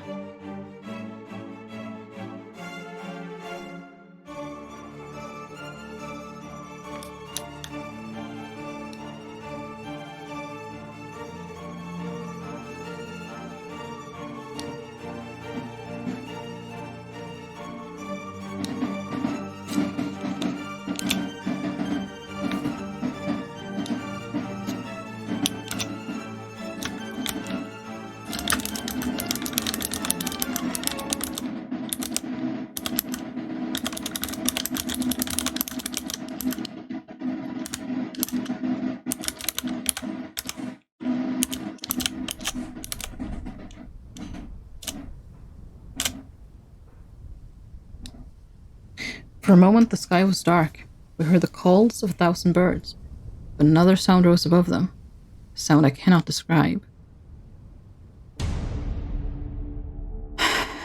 What? What happened in here? Where's Miss Kona? You're too late. Did she set herself on fire? She did. It is ashes.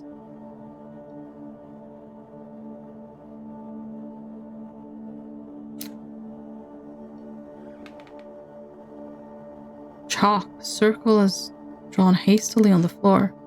She thought it could prevent what she knew was what was about to happen, but she was wrong. The windows are covered with wooden planks. It looks as if she was trying to keep someone from entering, or something from getting out. Do you not know what to make of all this? I do.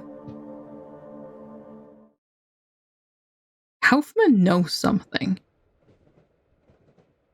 I mean, I guess that's been clear from the start, to be fair, but he knows something.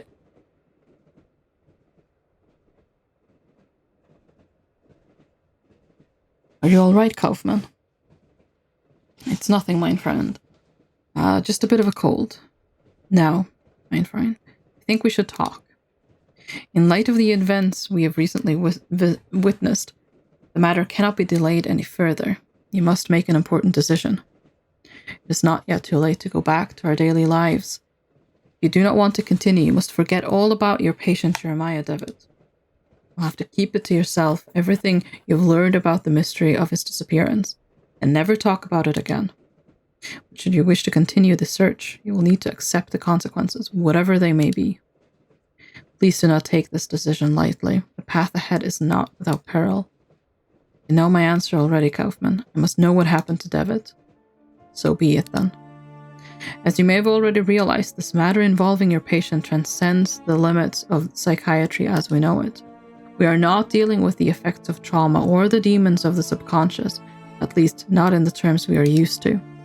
We're dealing with something old, something dark, a sinister truth that has been buried deep for generations. This man, Alexander Dupre, and his organization think they seek to uncover these secrets. I fear they might all have already. Miss Kona's fate, whatever it was, must be related somehow. But my knowledge of this area is simply not sufficient. We must pay a visit to an old friend, someone I never thought I would want to see again. The man who introduced me to the extended scientific field of the occult. My mentor, Professor Adam Wright.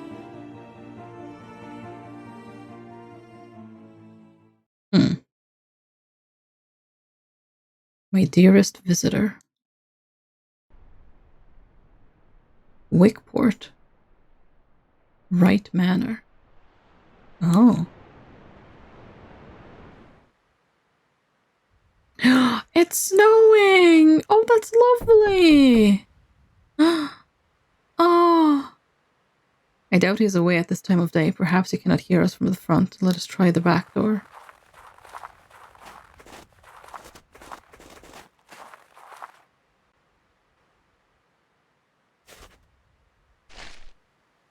Miss Oakwood.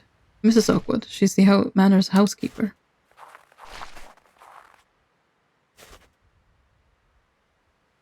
Yes? Who is it?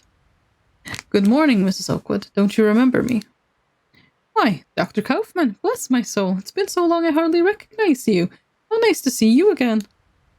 Allow me to introduce my colleague, Dr. John Wakefield. Is the professor at home? We would like to see him. Why, yes, doctor, of course. I'm quite forgetting myself. Let me take you to him. It is really good of you to come. He receives so few visitors these days on account of his condition. His condition? Oh, sir, I am right sorry. I thought you knew. Professor, he suffers from an ailment afflicting his brain. He is now entirely confined to his bed.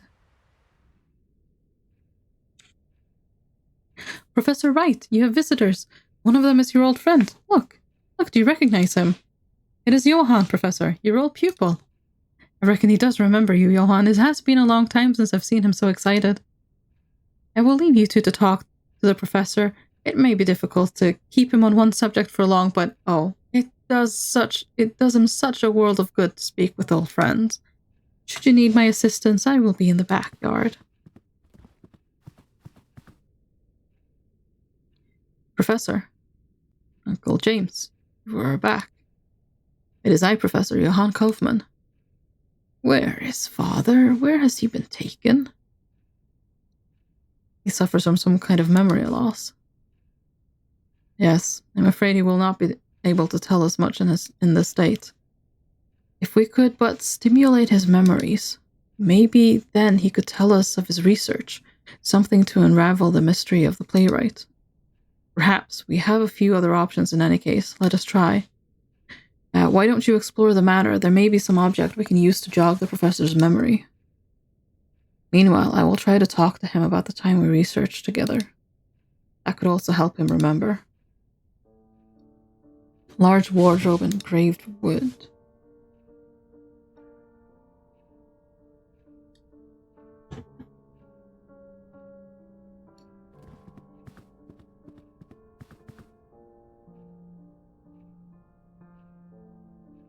Professor Wright's gaze remained fixed on the window as though he's waiting for someone.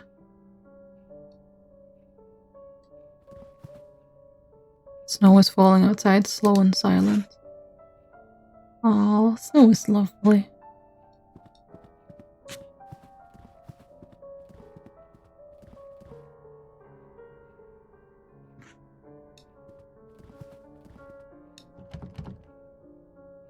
It's locked. Sign of the door reads attic. Painting of the ocean at the end of the afternoon. There's a figure in black on the beach, but its face is shrouded by a hood.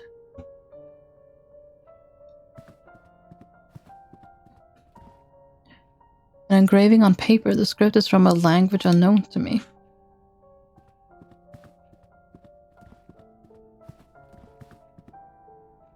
An oil painting. It shows an obscure medieval scene. Almost said science.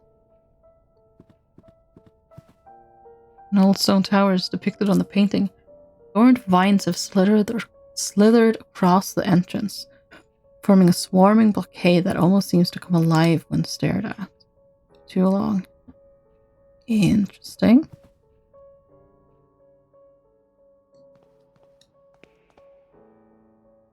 Oh, I see myself in the mirror. The reflection is strangely distorted.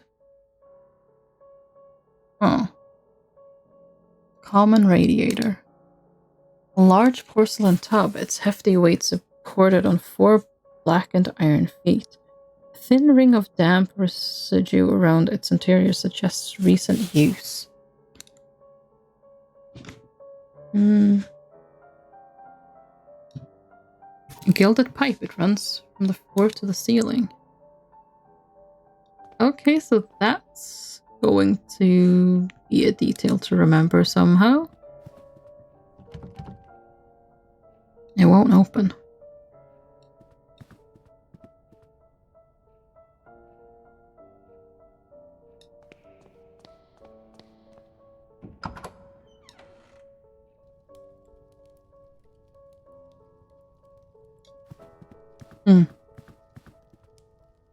Mr. Wright has an eclectic collection from old adventure novels to treatises on the occult sciences. Some of these titles, I believe, have been forbidden by the crown.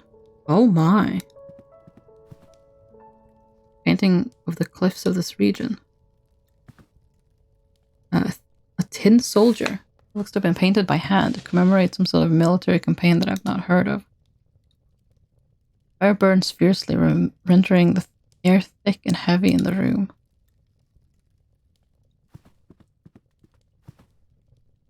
A globe. The surface is extraordinarily detailed, judging by the strange shape of the continents.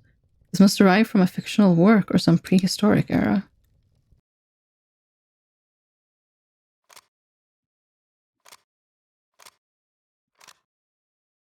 Oh.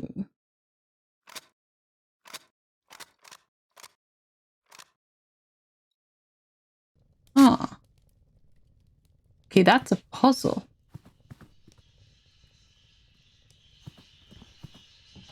Don't like those noises. It's locked. I can hear the racket of many birds on the other side. I'm not sure we want to go there. I'm just saying.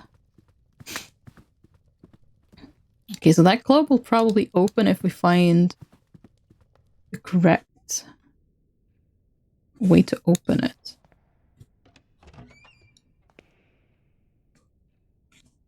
Portrait of Professor Wright. His appearance was quite different back then. An imposing, inquisitive figure.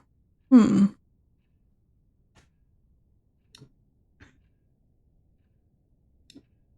antique ceiling lamp.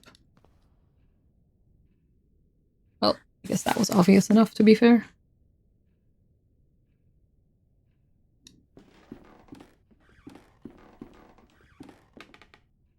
A sea landscape.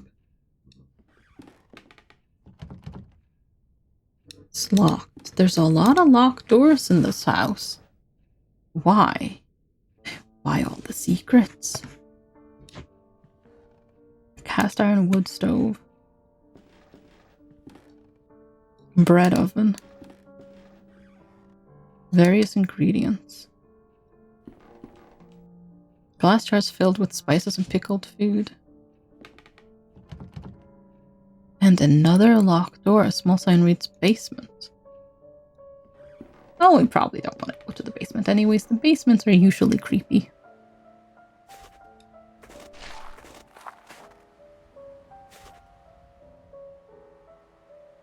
May I ask you something, Mrs. Oakwood? Of course, Doctor. How did the professor become afflicted? Ah, the ailment runs in his family. Mr. Wright suffers from it, as does his father and his grandmother before him. It is truly a terrible thing, and to think all these years Mr. Wright knew what would become of him. May God have pity on his poor soul. What are the symptoms of this illness?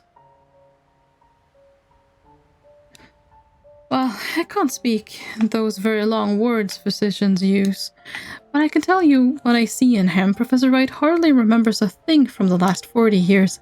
It's like he's a child again. With God's mercy, it has now gone so far that it torments him no longer. Must go.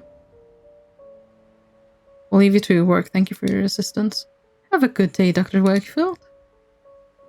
A layer of ice covers the pool of water. He's just shoveling snow. Okay, we have quite a few keys to find. A gilded pipe, it runs from the room at the end of the corridor to the room upstairs. No, it runs from the room upstairs to the... Yeah. So the gilded pipe is notable. Something. It matters somehow. I just don't know how yet. Porcelain jar containing some dried branches. Okay. Oh, thank you for the hydrate bundle and for the posture check.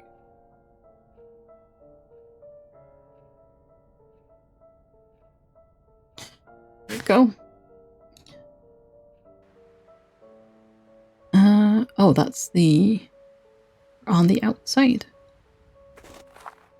Fierce lion damaged by the harsh weather of the coast.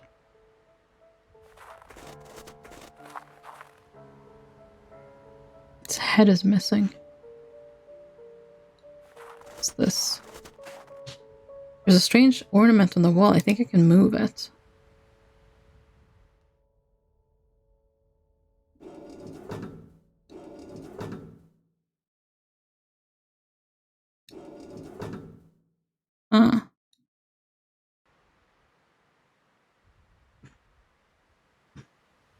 Did I change something in the house by doing that?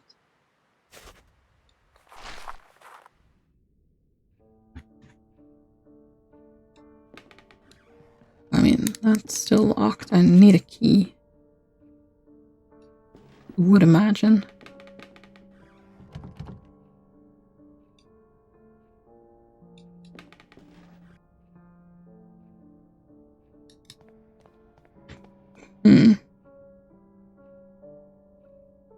Oh.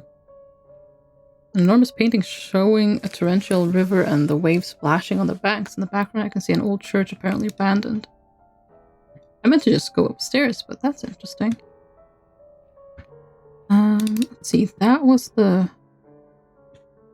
Something changed with this? No.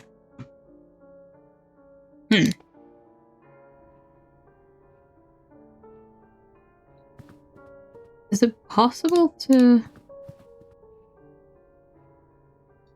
Hang on. Oh, I can take the tin soldier. Could it hold some special significance to Professor Wright? Perhaps it will help stimulate his memories. Oh, right, yes. But also, is it possible that I could just...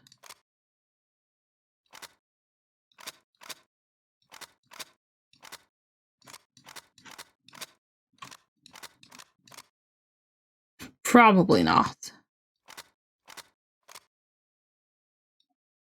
Okay. Let's take the tin soldier to... Right.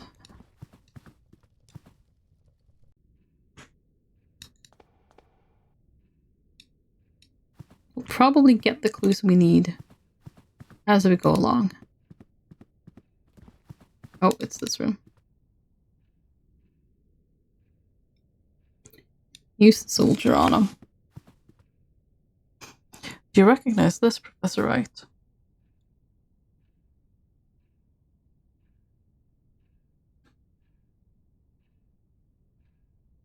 Sergeant Downing was sent to the front. The man that returned was not Sergeant Downing. My dearest visitor, I will know where to look. Oh, what a time we will have. Your visitor? What do you mean, Professor? He will have seen the map and he will know the Book of Travels. The Book of Travels?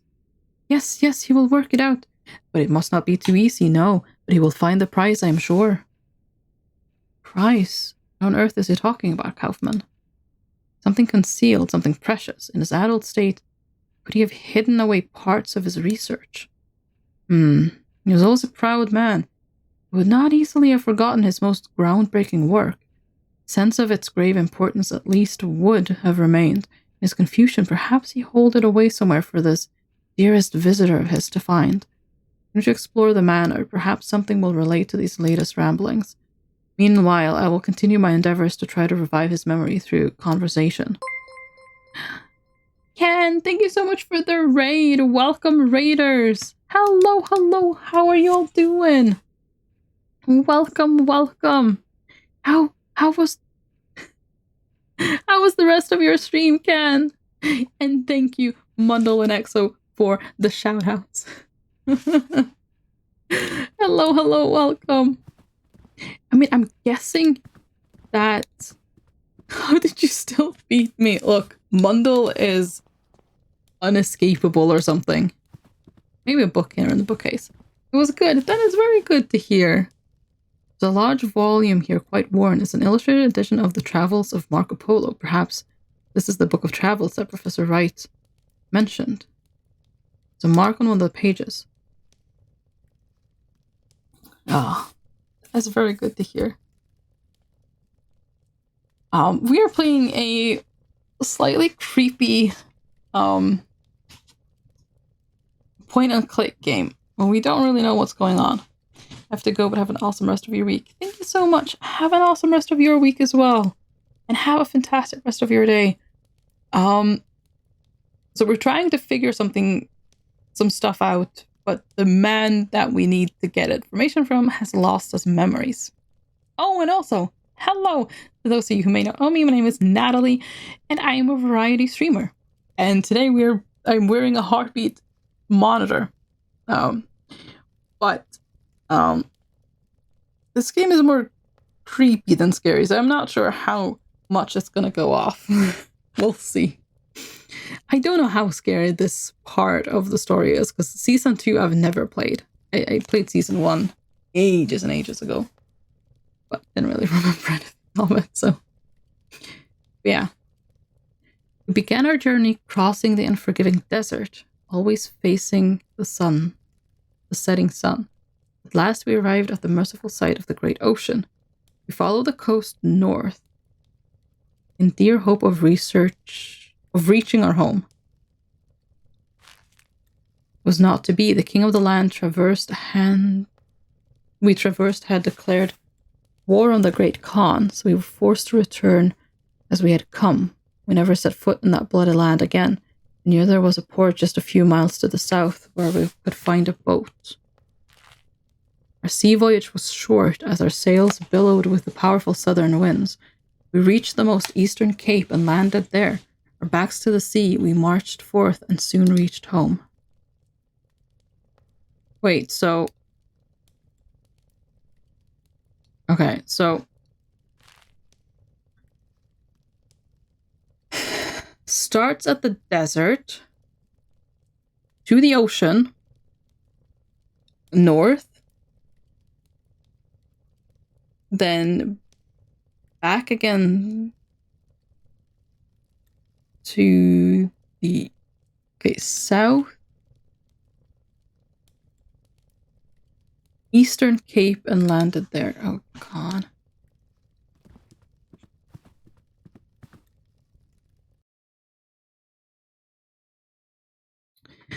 Okay, well... Oh, okay, we can... Okay, so, desert.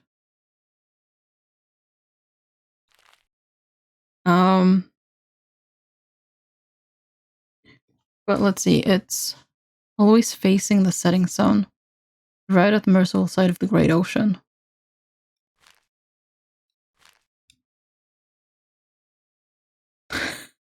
I don't know where the sun sets, but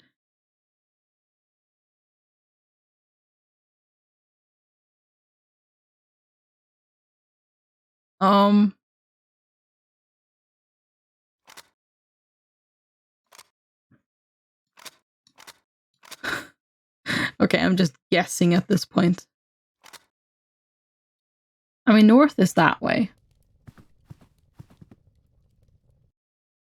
Starts in the desert and finds the ocean.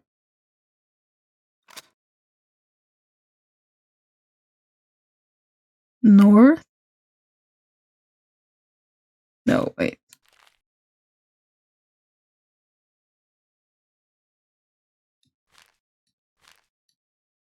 Okay, so I feel like it's there, there, there. Then we go back.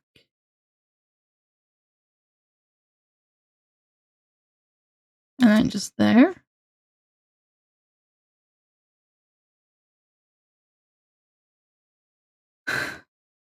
I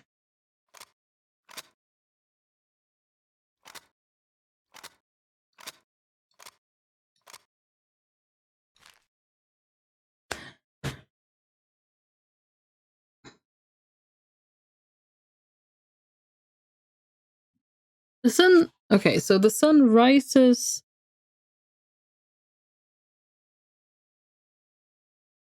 in the east or in the west, but I can't actually remember which one.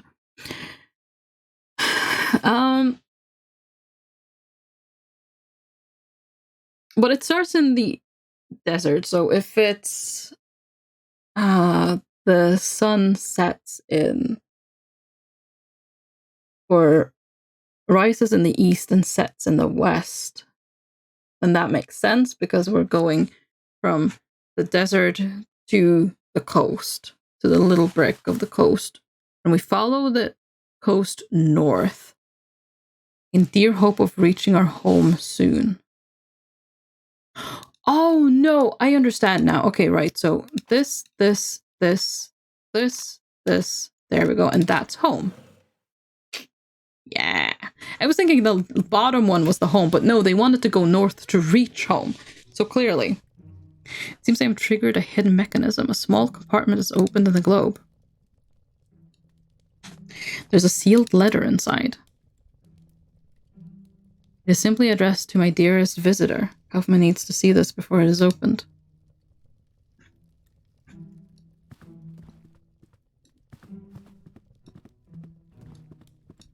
I'm kind of wondering about Kaufman's part in all of this, because he seems to know a lot. And why? Why does he know so much? Well, I guess if Wright was studying this and he was his mentor. I don't know. Kaufman, look, I found an envelope. It was hidden inside a globe that a strange mechanism opened. My dearest visitor. Let's see what's inside. Exactly. This is another part of an intricate riddle. But to what purpose? To conceal something, perhaps? Or just the last acts of a confused and drowning mind? I'm increasingly of the opinion that this is some mental construct, some riddle conjured up by the professor's failing mind. He may not even have understood what he bid. Those seeking wisdom must first know their own foolishness. Reflect on yourself in the heat of passion to reveal the cold eye of logic sees not. There was a mirror that was warped, a riddle, and who would that visitor be? That is unknown to me, mein Freund. There is only one way to answer that question. We can find the answer to the professor's riddle. Perhaps we will be able to solve this mystery.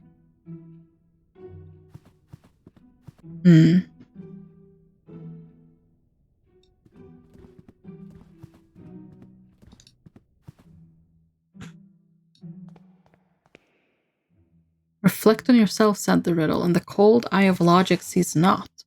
Could there be something here hidden somehow?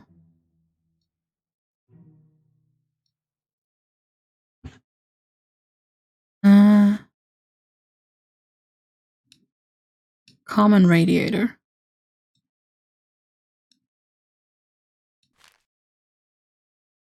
Reflect on yourself in the heat of passion to reveal what the Cold eye. I need to turn on the heat.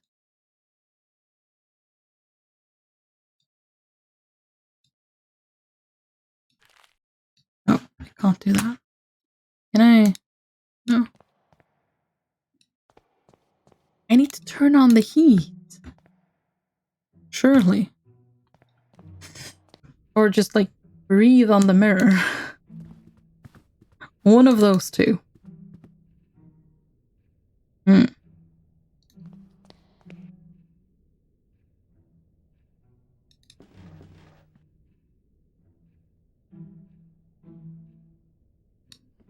Oh, she's here now. May I ask you something, Mrs. Oakwood? Of course, Doctor. Is Professor Wright fond of riddles? You know, is the professor fond of puzzles or riddles? Indeed, yes. He has long been an enthusiast of every mind game you can imagine. In better days, he would host parties every other month themed soirees. He called them. Oh, those were good times. It seems long ago now. Okay, I must go.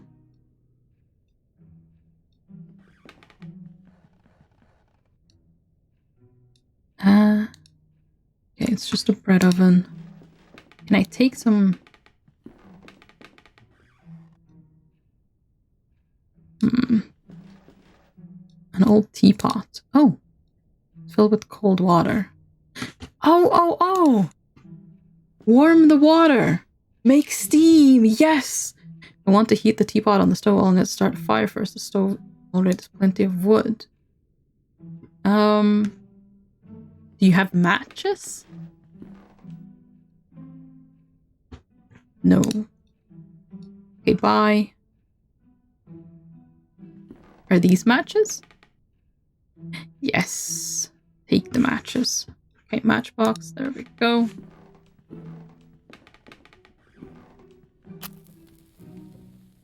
Aha. Then we put the teapot on.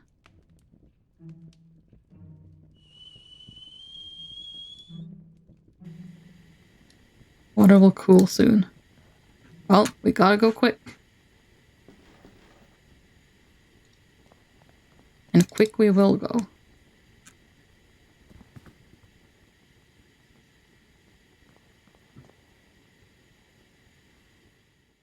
Reflect on yourself in the heat of passion. To reveal knowledge that the cold of ice logic sees not. Condensation from the teapot steam has revealed a hidden message. I'll add this clue to the letter. Knowing yourself, you may look upon your master, meet his imposing gaze, and seek to understand what lies beneath. Thereby, learn the question, not the final answer. What?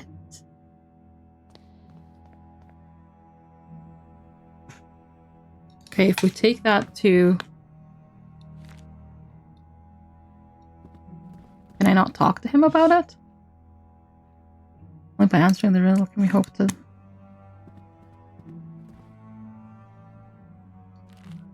Knowing yourself, you may look upon your master, meet his imposing gaze. Oh! Imposing gaze! There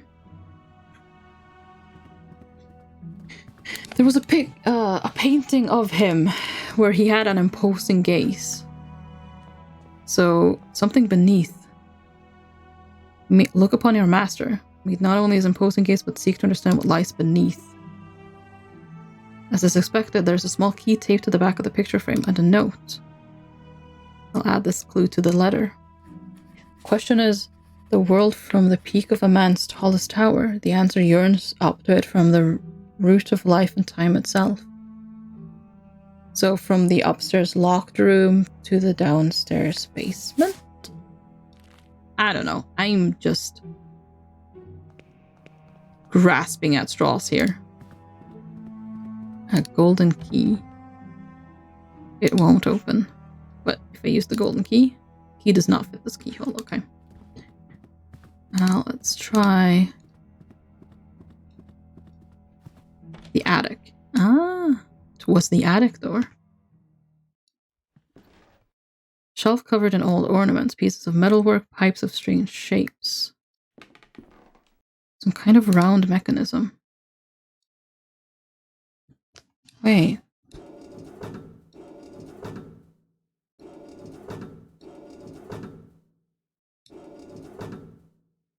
Ah, there's two of those, but we don't know what they mean yet. Unusual electrical device. I'm unfamiliar with its function, but I can tell there is a piece of equipment missing.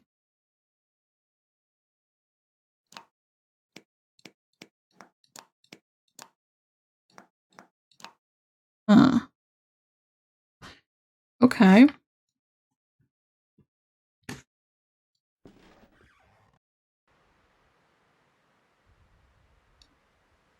Central statue portrays a cloaked figure holding a clay vessel. The statue portrays a queen with her face hidden behind a mask. The statue portrays a clergyman hiding his face behind a mask. The statue portrays a sage hiding his face behind a mask. The statue portrays a peasant woman with her face hidden by a mask.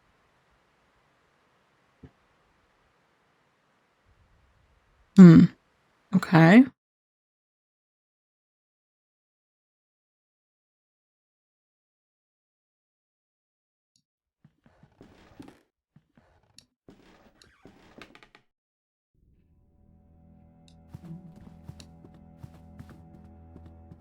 What exactly does that mean?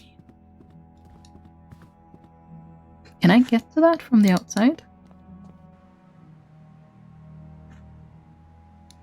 Is there anything to this side? No.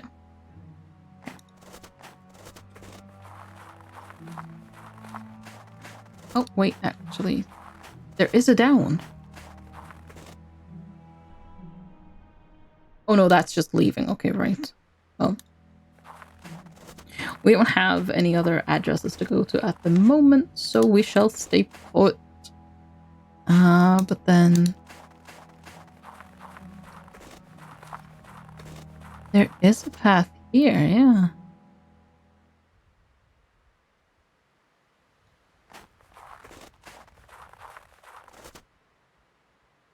When the four remove their masks of lies, the path to the grave will be cleared.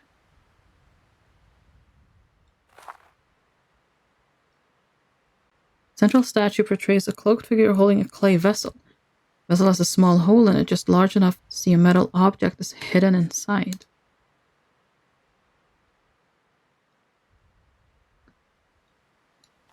Okay.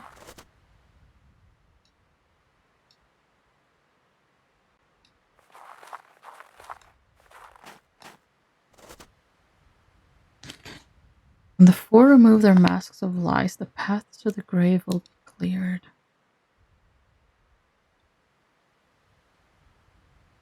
There's no... What's this? A stiff tree almost seems like a statue itself.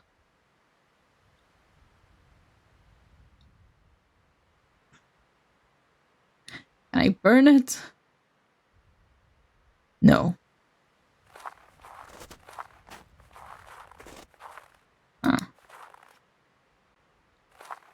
So I need to remove their masks somehow, or what does that mean exactly?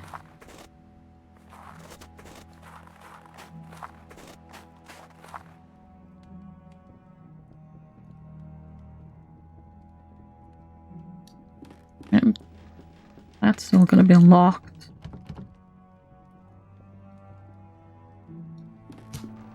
Can I talk to you again?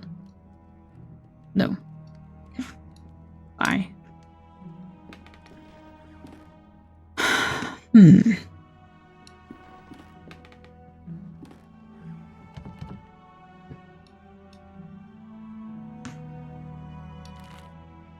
Knowing yourself. Right. The question is the world from the peak of a man's tallest tower. The answer yearns up to it from the root of life and time itself. The question is the world from the peak of a man's tallest tower. So that is... Okay, hang on. The view in the statues. This is the puzzle to the view in the statues.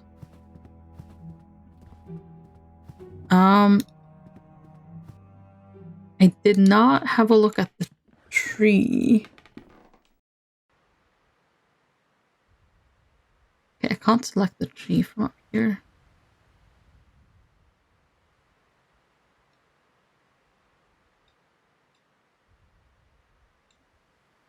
So these are the 4 masks of lies, I imagine. Answer yearns up from the very root of life and time itself. I should check if there's something hidden near that tree. Oh, okay, that tree.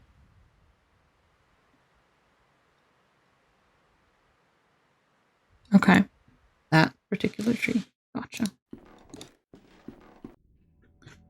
Okay. I was thinking of the other tree that we checked out in the, like, garden area. Oh, wrong room. There we go. And go through the kitchen. This tree. It looks as though something has been concealed beneath the thick roots. Another note and a key bound together. I'll add this clue to the letter. It is a truth our ancestors knew. With stone silence came to unknow.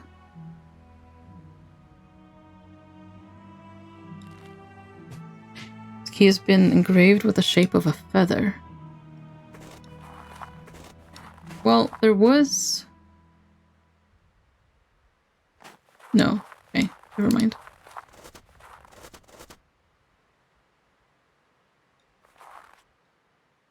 Oh, there we go.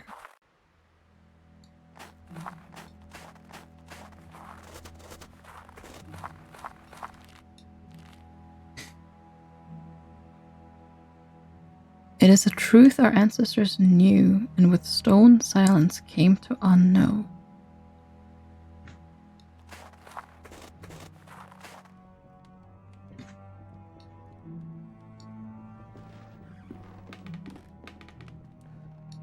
Key doesn't fit there.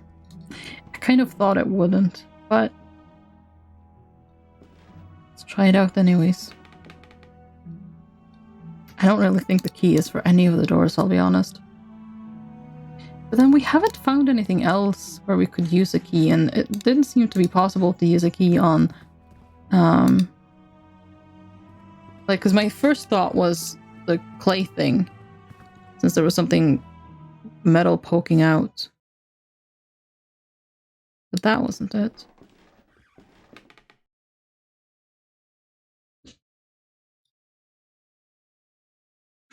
Right, we can't use a key on that.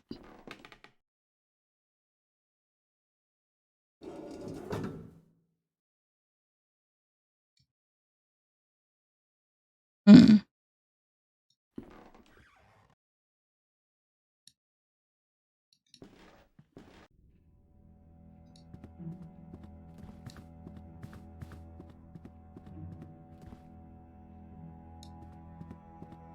I mean, no, stone, the statues are stone. Or the lions? Oh no, maybe if I, yeah, actually, maybe if I look at it, actually. I may have just done that wrong. My initial thought might have been correct. I was just thinking because I did that and then, you know, that happened. I was just thinking, oh no, that's wrong. But then again, no, okay, I still think I'm wrong. Can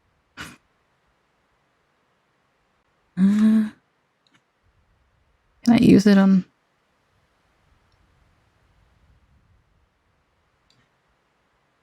Can't use it on any of the statues. Huh.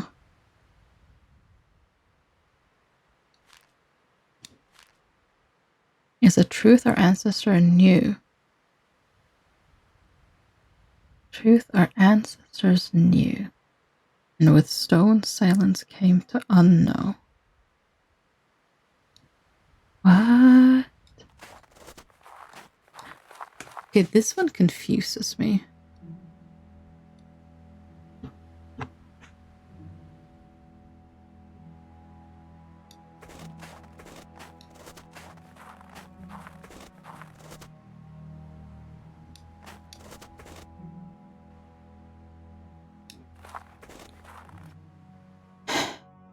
See, that one's...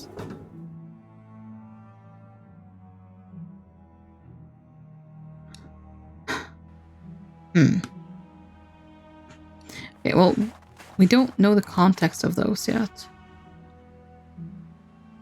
So... Our ancestors knew and stone silence came to unknow. Have there been any other statues anywhere? Are there any statues in this room?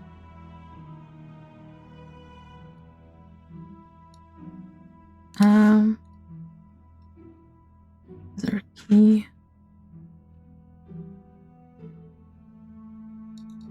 No, I don't think that's it. Stairs.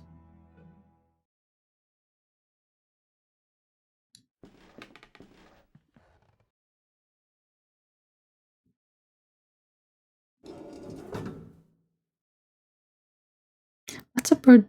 Is it tweeting? That's a bird flying?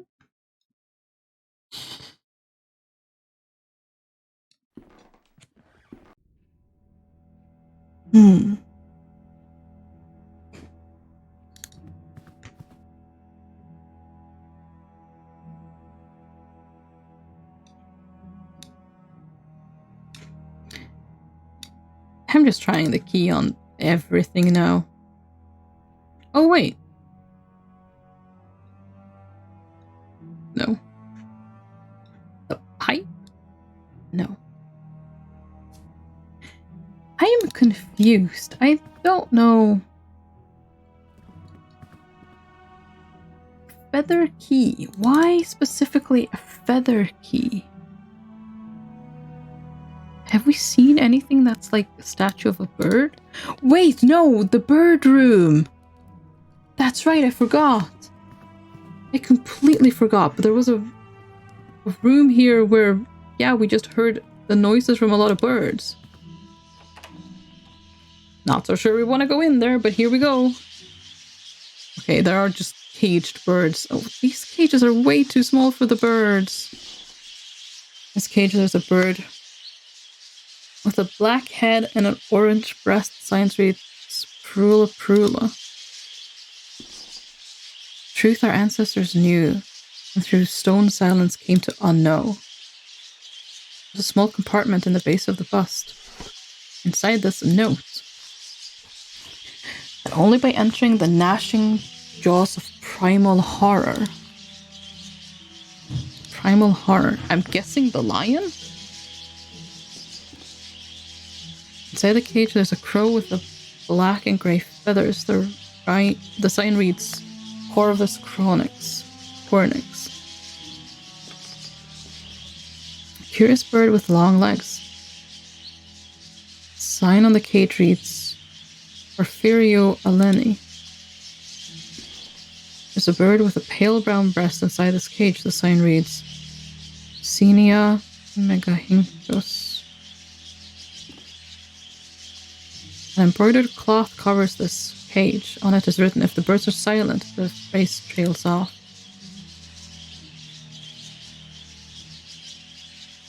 The bird inside this cage has yellowish-brown feathers. The sign on the cage reads Cardiolis flaviostris.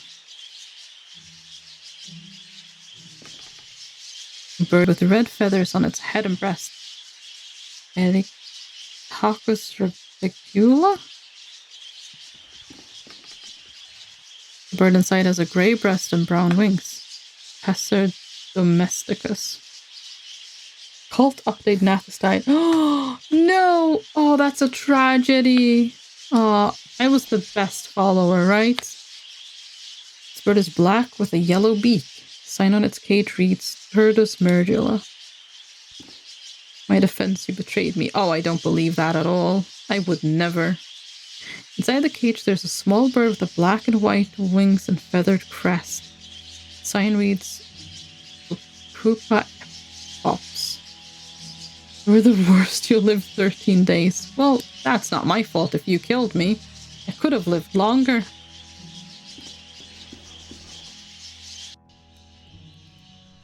Okay, so that was deeply confusing. But we have cloth. For some reason. We took that. We didn't just uncover the bird. We took the cloth with us. So, put off the chop wood.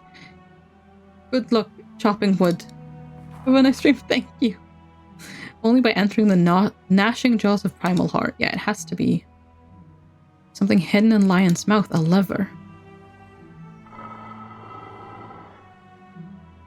I think it has triggered some mechanism inside the manor. There's also a note here. I'll add this clue to the letter. Will you at last know truth? Could this be the last part of the riddle? I doubt it.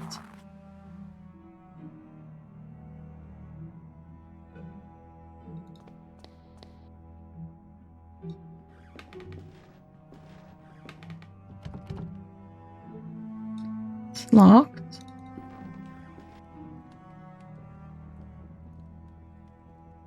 I'm just going to check all the doors in case it unlocked the door, but I kind of doubt that that's what it would have done. So it was specifically inside the house, so there's no point going outside of the house. But I'm wondering, are the birds going to be quiet now? Because the sign said if the birds are quiet, and then it trailed off. No, the birds are not quiet.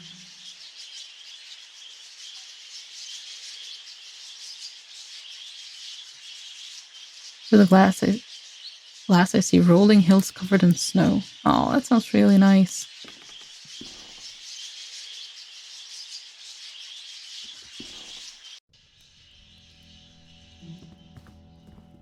Okay, so it's not here.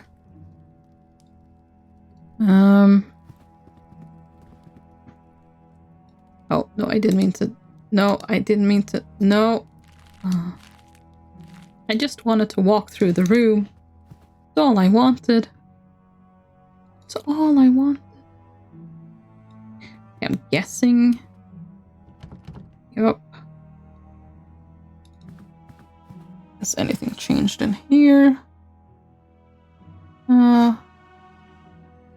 Not that I can see, no. So...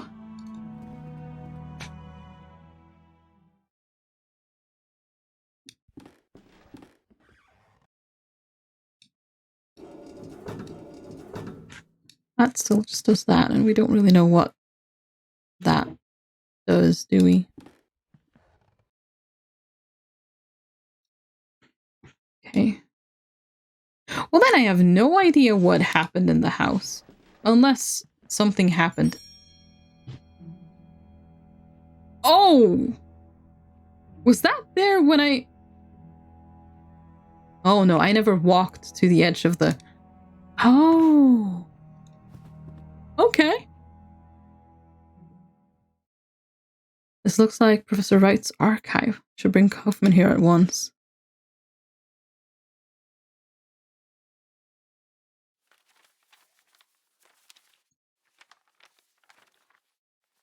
I wonder about Kaufman. I really do.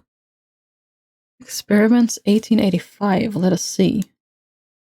Have a look at this. Be careful. There's a small key inside the folder.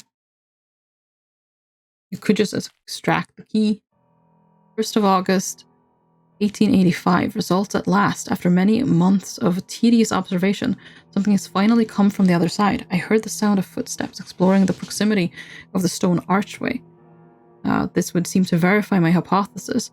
Absolute horror is the key that we seek. 20th September of 1885.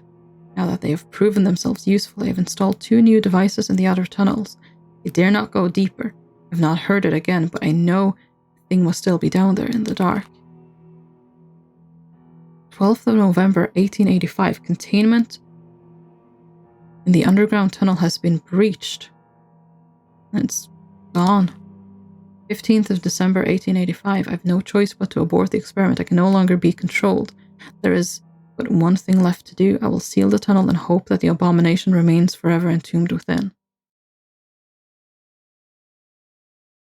What is this supposed to be? It seems to be a law that the professor kept during one of his experiments almost 7 years ago. It is noteworthy that one of the entries has been redacted.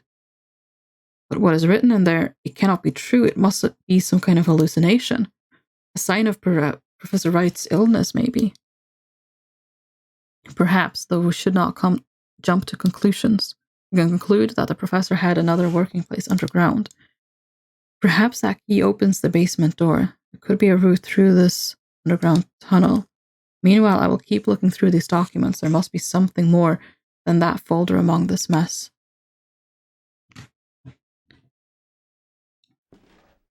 Piles of papers of all kinds, discarded note letters, and receipts all mixed up. Many folders, they have no distinctive tag on them.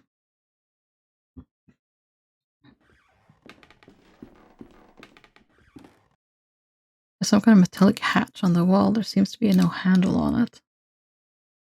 A set of framed silhouettes. Under each is an inscribed plaque.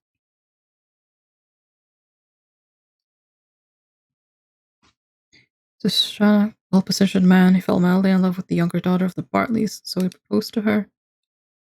Young Agnes fancied the idea of marrying an older man, but she always hid her feelings from her mother. Mrs. Bartley never did take her eyes off her daughter and watched them at all times. Mr. Bartley tried to show his support for their daughter, but his wife never paid any attention to him.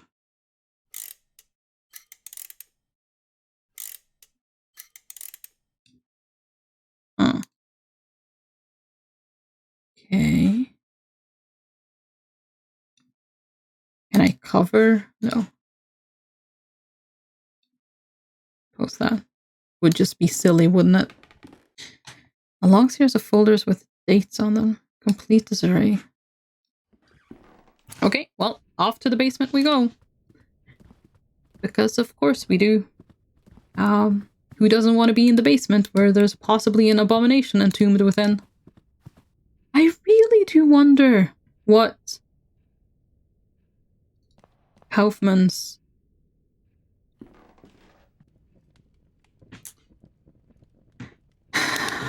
I'm not sure I trust him. Because what is his motivation for doing all of this? We know... Oh, it's very dark. It's completely dark in here. I feel a cold draft coming from the front. Yeah, we need to be able to light the way. Kind of figured, but... may I ask you something? Oh, no. Can I take the fire? Oh, actually, can I set the cloth on fire? No. Did that earlier.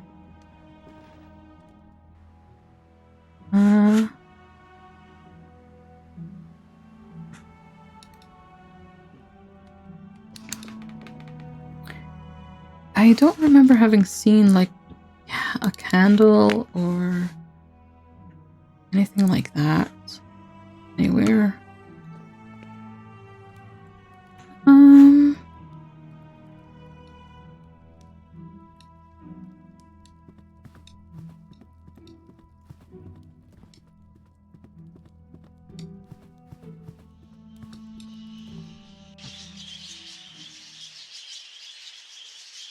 Okay, there are...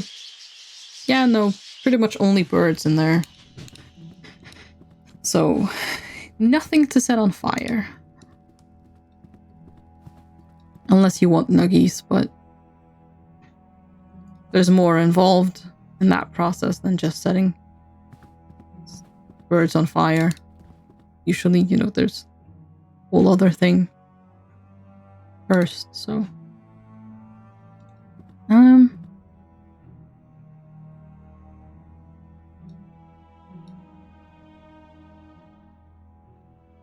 In here, I can take as a light source.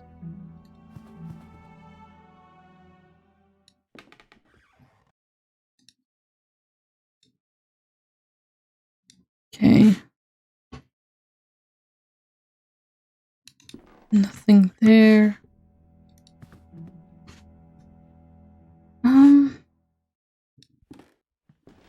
Any lights?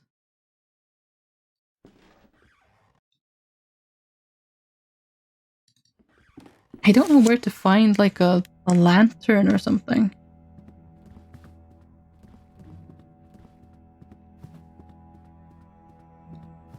Wait, is it just gonna be the matchbox? Like, do I just hold a match up in front of me?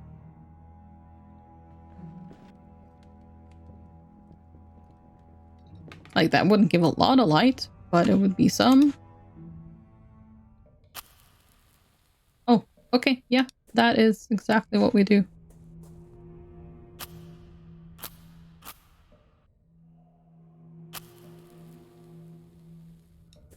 Yeah, that's not eerie at all.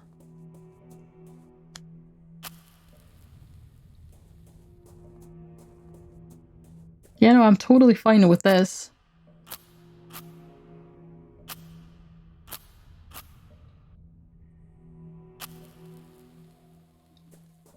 Gosh, it's getting harder to actually... I've run out of matches.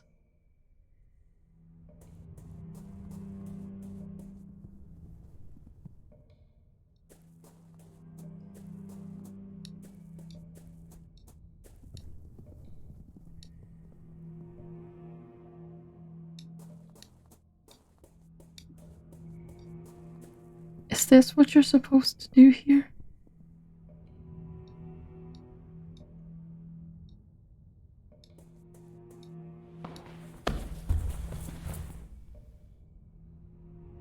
Uh-oh.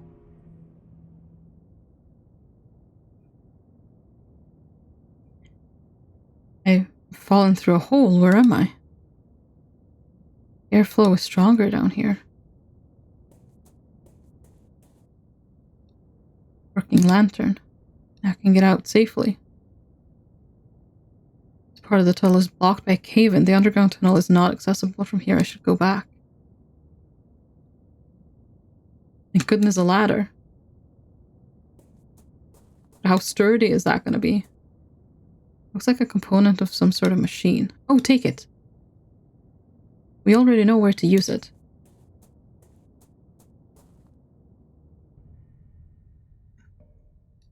And there's another one of these things.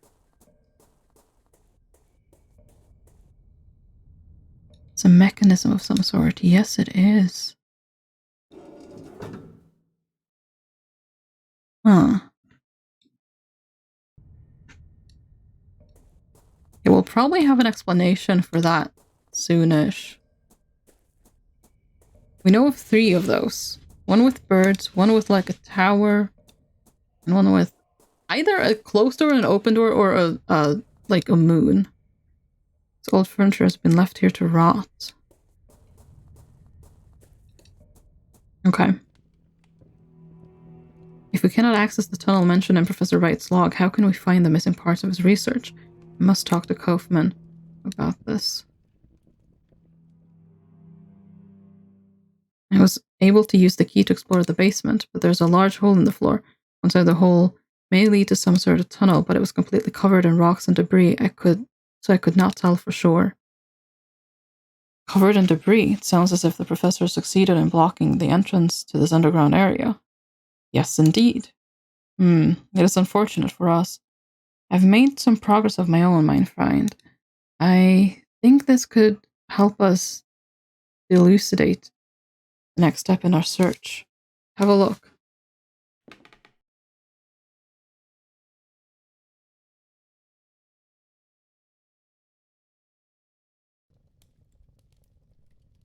Today, a meeting finally took place.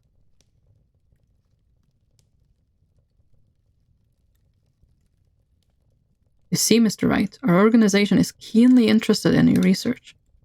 We could reach an agreement to fund this project, but first we need to know the details. I understand. The manufacturer is the condition of the test subject. How open is he to suggestion? As you know, only the human mind can open a physical passage to the other side. So complete absolute darkness will be required for the experience to result. Secluded place, completely isolated. A place that can only bring thoughts of what might be hiding in the dark. I have the perfect location in mind. But in total darkness and seclusion, how is... Yellow! So, the script colors are always the same for certain characters. What's yellow, Alexandre? Is he talking to Dupre right now? How could the result of the experiments be studied or confirmed? That is precisely where your organization can provide help. I have designed a special device that would allow me to listen from a safe distance, but I lack the means to manufacture it myself. That we could arrange, but there is one last thing I would like to know. How would the experience be triggered? By means of a chemical compound of some kind? Do you mean a serum? Not at all. That would be of no elegance whatsoever. The trigger is the mind itself, the emotion known as terror. The primal fear that still survive in the depths of our mind from the times humans were mere beasts. That which allows us to open a physical passage beyond the veil of rational thought. Primal terror is the key that we will use to open the last door. Oh. Could this organization be the playwright? It might be Mindfreund. If so, then we are closer to the truth than we thought. But in this room I have been able to find only some fragments of information, discarded material. Looks as if the main bulk of documents were moved from this room and hidden somewhere else. The basement tunnel. That seems to be the most reasonable conclusion. But access to that place is lost, is it not? The entrance was sealed. There may be another access that we do not know about. We could find and use the device that the professor mentioned in this log. I believe we could shed some light on this matter. Yeah, so we know what that's going to be. And we now have the missing part for it, a lever. But of course we don't know how to... Oh, wait. That lever. There we go. I think it'll work now. But we don't know how to, like, set it up.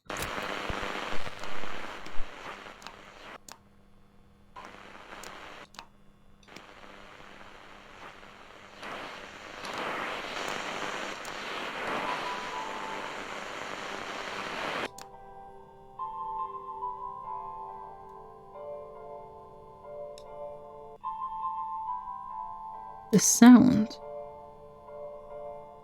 My ears deceive me. Is that a piano melody? I must see Kaufman at once.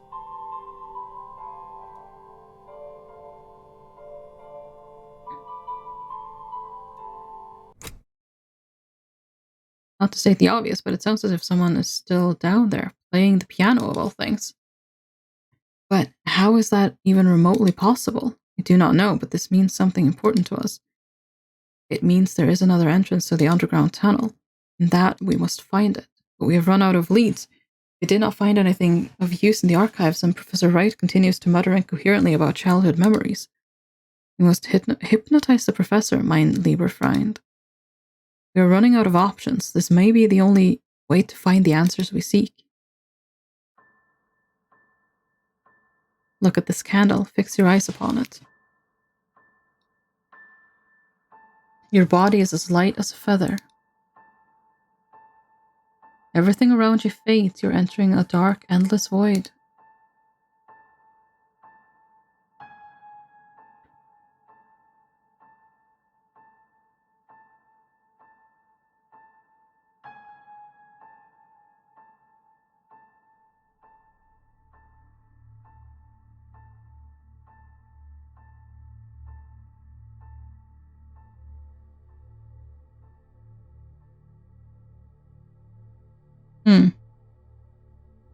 Listen to my voice. Where are you?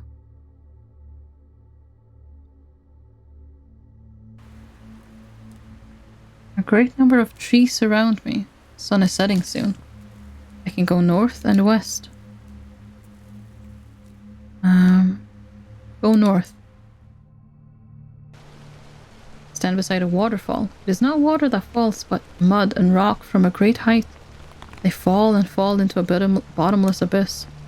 Behind the waterfall to the east lies a tunnel. To the west I see the edge of the forest. Go east.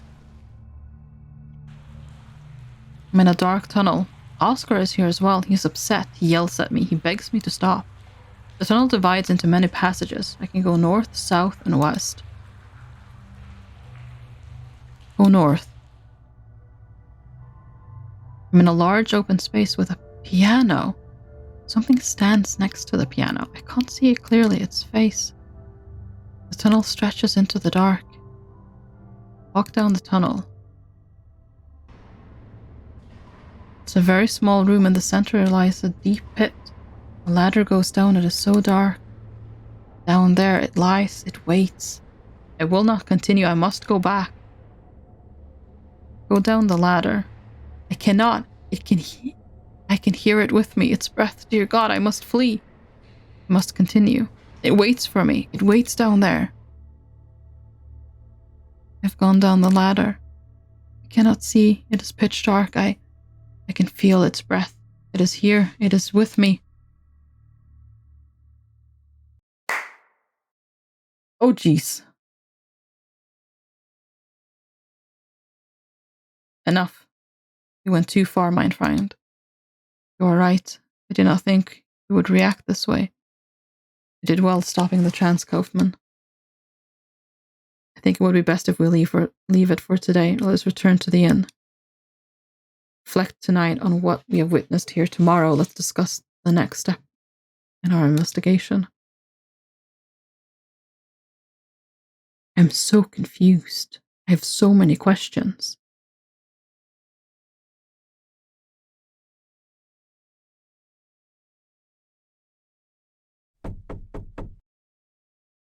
Come in.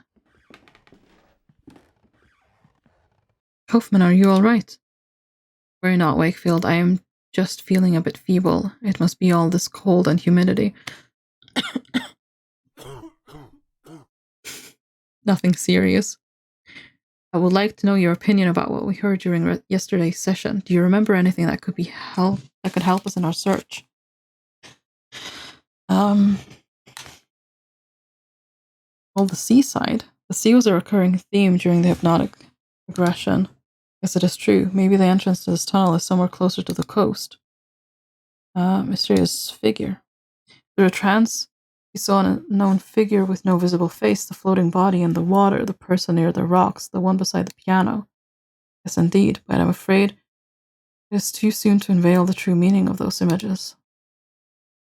The underground tunnel. I believe that this underground tunnel has left a deep impression on Professor Wright's subconscious. I agree, the horror he experienced at the end of the session was far too intense to derive solely from his imagination. It speaks of some trauma. The man shouting at Professor Wright. Professor Wright mentioned a man that shouted at him near the entrance to the tunnel, begging him not to continue. I cannot remember his name. Very good, it was Oscar. We should attempt to find him. He may know something about Professor Wright's fears. And find this man, I'm sure we will shed some light upon the mystery. Why don't you go to the village and try to find out something about Oscar? My apologies, but I must stay here and recover my strength.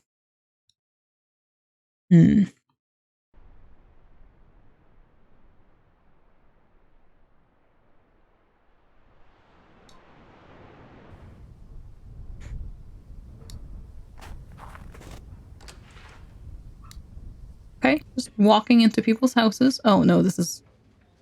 Cannot cross the sea. Good morning. Let me drink in peace. Are you a ship captain? Why was it to you? Do I look like a captain? Your hat. So the hat you're wearing. Ha! A hat doesn't make it Captain Towney. You can buy a hat like this in any flea market in England. Yeah. Your hands. Your hands, calloused by the years of knotting rope and reeling in line. Any fisherman had hands like these. Or coarse skin, weathered by years of salt and wind. Met many folk in Wickport yet. It's common enough around these parts. 3 earrings. You've double the 3 capes, is that right? Did I have? Good up, Lewin and Horn. Therefore I hold the right to stand before kings and to piss against the wind. If I dies in the sea, these 3 rings will pay my wake. But no, that'll not happen now. You mean you will not set sail again? I love the sea more than anything. It is my passion, my freedom, and my life. But if there are many things about him we do not know, there are far from the coast and deep dark things we're still unprepared to behold. Believe me, those things await deep down.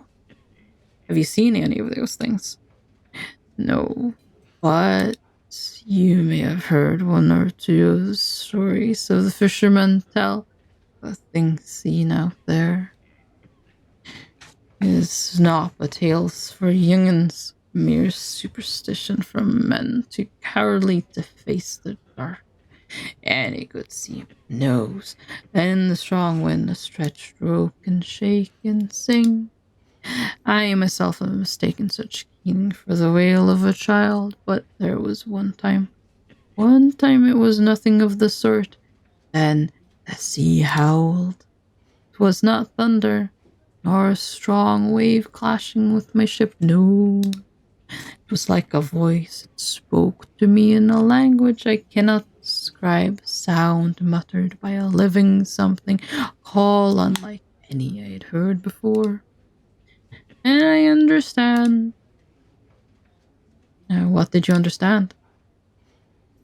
I understood there was no more freedom for me, that the sea now had other lords, and whoever they were, I did know they would not share it. What happened then? As I navigated back to the shore, I lost control of my ship in a great storm. The rocks of the cliffs did the rest. Do not know where the remains of my dear Augustine ended up. Passing of the years and tides, I looked for them once many moons, but all I found was this bar and the bottom of an empty glass. I've never returned to the shore since. May she forgive me. Now leave me be. I'll leave you alone. You have the gratitude of me and my whiskey. All that blathering worked up a real sore thirst. Lady is dressed rather elegant for someone who came to drink in a place like this. Two fishermen have just given me a suspicious look. Good morning. You want a drink? Man sitting in the corner. What's with that man on the corner? Fred? You can ignore him. He's a sad, lonely drunk. Do you know a man named Oscar? You mean Father Oscar? You can find him in the church when he's not there. It's right outside. Have you met Professor Wright? A professor? Sure. Saw him every other day as a young'un. Always involved in the village. He was la-di-da all right, but folk respected him. He got stuck in. Didn't last, though. Shut himself away, started getting visitors from out of town. He stopped coming to the village eventually. Last I heard, he'd gone crazy. None of us knows for sure, though. Been here since I saw him. I must leave. Godspeed. Oh, actually, what's that? An old poster of a local traditional sport. Oh. Oh. Okay, church is right outside. Is it this way? No. Is it this? Is this church? No, that's nothing. Excuse me, are you spying on me? I'm sorry, I did not mean to. You're not from these parts, are you? No, I'm just passing through. Are you alright? Yes. Could you do me a favor? For a long time I've waited to visit the tomb of my lover, but I cannot leave the house due to my illness. Could you please leave these flowers there? No one in this village will do the service for me. All right. Where is that place? Oh, you could not know how grateful I am. You are a good, kind person. You can go to the graveyard through that path right there. The name you need to look for is Carter.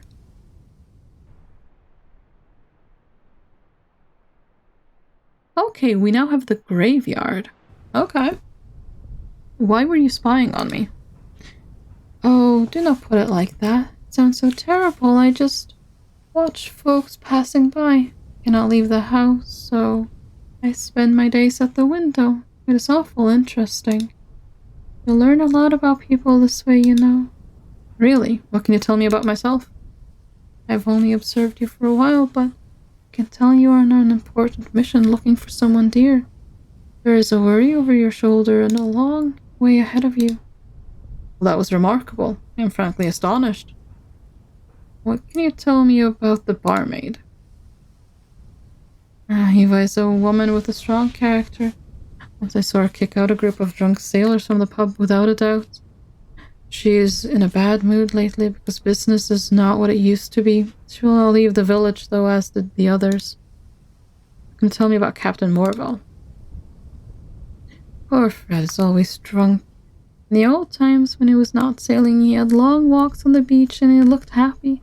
But now, rare is the occasion when he gives a quick glance at the coast. He has lost all hope. What can you tell me about Father Oscar? He is a man who has lost his purpose. I see him walking aimlessly in the morning and evening, nervous and doubtful. I should go. Thanks for everything and have a good day.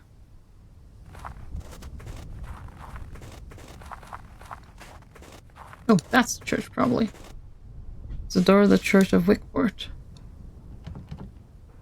Oh, it's closed.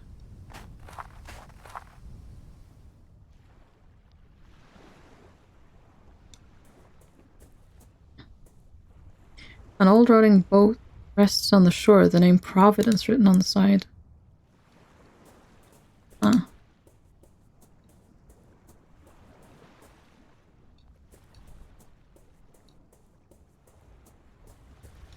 Oh, what's this? An old rusty bronze bell typical of seafaring vessel is engraved with the name Augustine. Oh, I could give that to the captain, maybe. So maybe able to tell me more about it. The old ship is completely wrecked.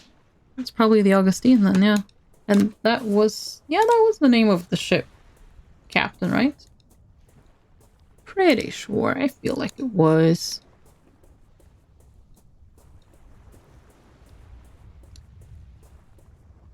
Some abandoned wooden planks. Perhaps they're here for the repair of local fishing boats. Well, if they're abandoned, then I guess they won't be doing much repairing. Just saying. Okay, so I need to go to the graveyard and look for Carter and give the bell to the fisherman.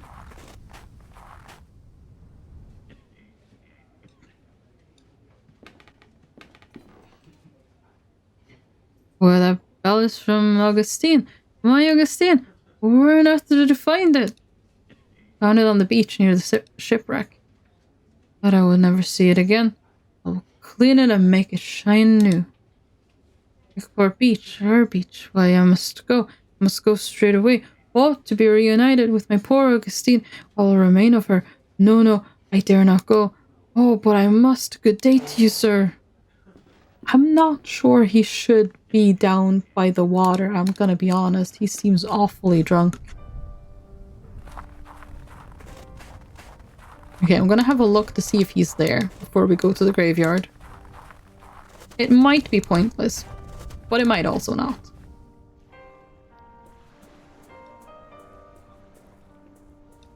Although bad things seem to happen to the people that I somehow help or don't in this place. Neither cracks in your hull nor your flaking paint, none of it matters. You're as beautiful as ever, Augustine. Today we will watch the sunset together. Good sir, I cannot put into words what a great service you have rendered this drunken knave. Just as you, stranger, have brought me my lost treasure, may this all sail your spyglass in whatever way it can help light the way to yours. Take it. It is a gift from the heart. Oh, well, I hope that he will be okay. I'm not so sure he will be, but I sure do hope. I sure do hope. Okay, let's go put flowers on Carter's grave.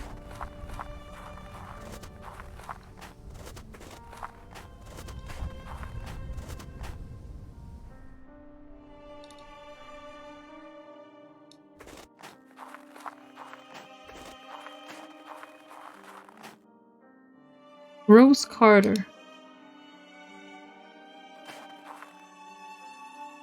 Bury my body with the salted driftwood, with the green seaweeds and the worn-out ropes, where I can feel the cold autumn breeze. Huh. Farewell to those of you who walk beside my grave. Here I lie, my name written on stone under my skin. Now, under the sun. I don't know how I managed to read under my skin. Do not bring flowers to this place, for rum is all I crave. Now I rest under the same stars I sailed by when alive.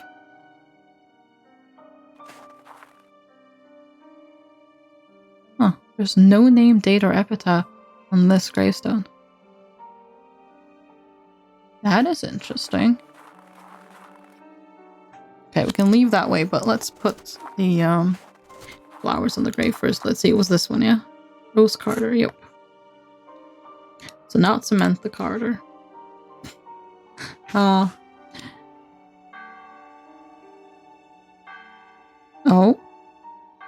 Also the church, it seems the priest is calling a mass. Okay, we'll go there soon. Gotta know what's this way first, though. A big tree. A windswept old gnarly tree is clinging onto the cliff with what roots remain. Someday it will fall into the ocean below. Oh, there's a person here. Good morning, I'm Dr. Wakefield. You come from the town, don't you? You needn't answer, I know by your accent. Be careful around these cliffs. This is no place for tourists. It's hardly a place for anyone now. Man snorts. Oh, well. You best be on your way back. Strange things have been happening here. What do you mean? Seamen and fishermen alike swear to have heard voices in the rising tide, inhuman screams, some of them say. And there are some who claim to have witnessed ungodly things in the night, dead of night. I once saw a ghastly thing crawling out of there amongst the rocks. Screams, you say? People have heard screams coming from the sea. Bloody drunks. They say the sea howls at them, as if that was something new. What did you see in the rocks? That thing the only saw in the rocks can tell me more about it. Late night it was. Me on my boat, fishing. It's when I get the best catch. Then I saw it, not under the water as all the others say. It was on a rock, perched there, like it was smelling for something. The shape of it, nothing like I ever saw before. Not walking on the earth, nor swimming in the sea. The thing was big and hunched over, like a crouching man. The way it moved made my flesh crawl. Whatever it was, the mist itself was his ally, hiding it from my bare eyes, and in the end, disappearing away altogether. I swear, should I see horror like that again, I will take my most vicious harpoon and thrust it deep into his wretch's body that they will have to bury them together. So what are you doing up here? Come here when I can to watch the shore, just in case that thing comes back. The mist down there, it's just too thick. I can see better from here, even if my eyes are not what I used to be. Damn it, I could somehow regain my once sharp eyesight again. By God, I would impale that abomination for sure. Okay, first of all, can I look? No, but I can give him the telescope.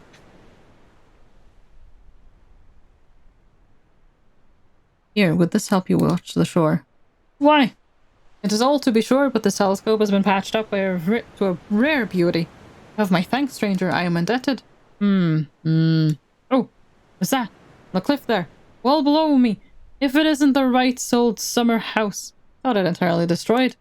I can get there using the old cliff path. Excuse me, did you say Wright's summer house? Oh. Well, yes. Never saw it myself. I was too young at the time. But everyone round here knows the story well. It was a terrible tragedy, you see. One night, there was a landslide just beneath the house. Most of the building fell sheer into the sea, leaving only yonder ruins. Many died, though by miracle, young Master Wright was spared. You can see it from here. Look, right on the other side of the beach. You see it?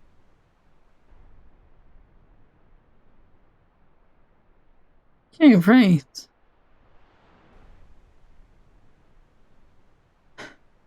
Huh. Sharp rocks peek out from the waves. These must be the treacherous waters to sail. Okay, let's go talk to the priest.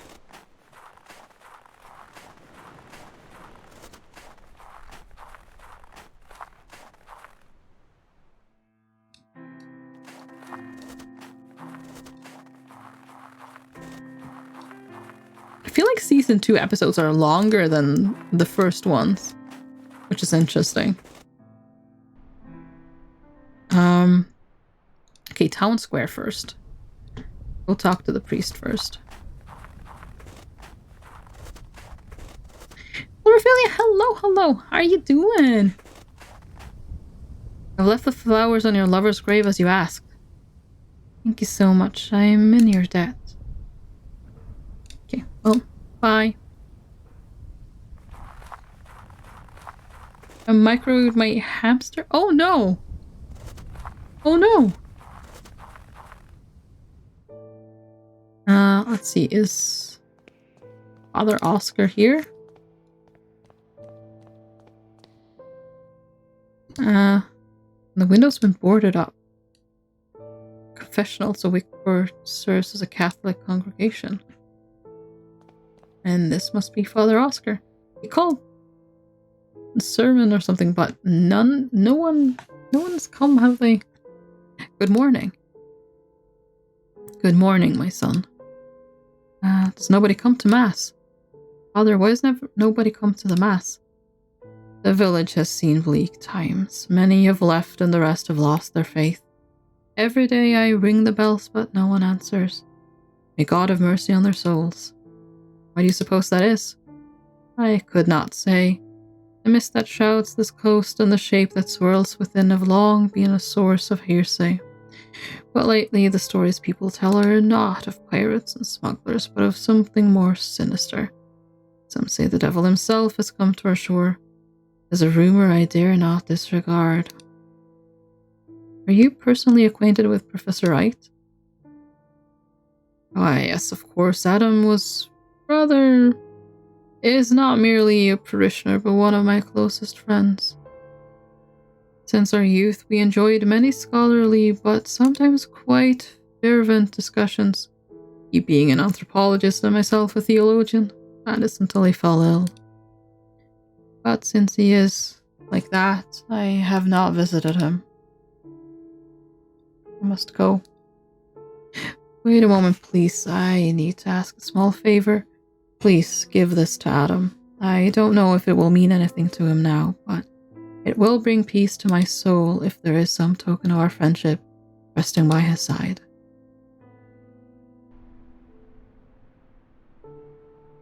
Huh. Oh yeah, I haven't been able to go back there until now, so we got a picture. Can I look at it? Guess not. Wait, is there anything else in here? Humble altar made of unadorned marble. Neglected and decaying cross reflects the faith of the villagers all too well. Yeah, this church is not doing well. I mean, the village itself doesn't really seem to be doing well, to be fair, so I guess that's natural enough.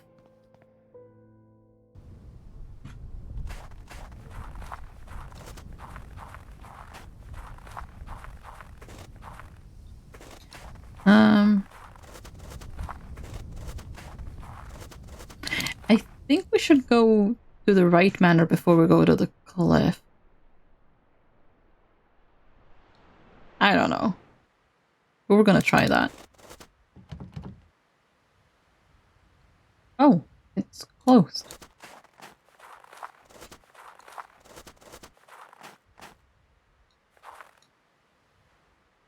Well, it is a different day. I guess it's not too surprising.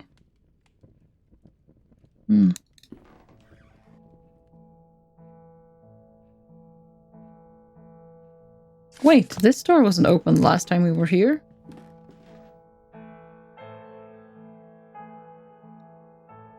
Simple wooden wardrobe, there's nothing of interest in there.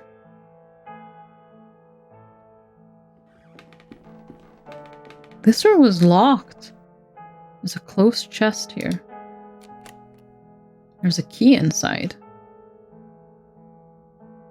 Okay. What? A cage covered with an embroidered cloth. The end of a phrase is written, "A visitor will call." There's no bird inside. Oh. When the birds are silent, a visitor will call. Are the birds silent?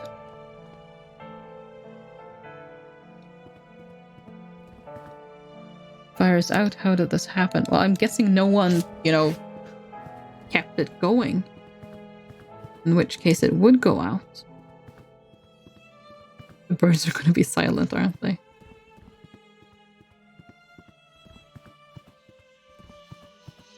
No. Okay. The birds are still birding.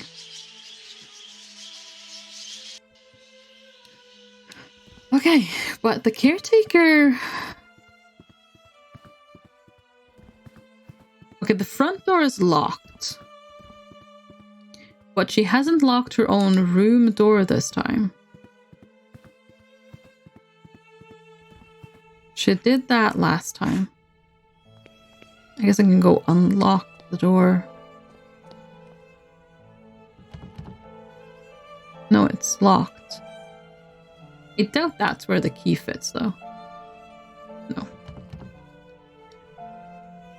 Okay, where is the caretaker? Oh, we just left the secret passage. Uh-oh. No, that's not where the key goes.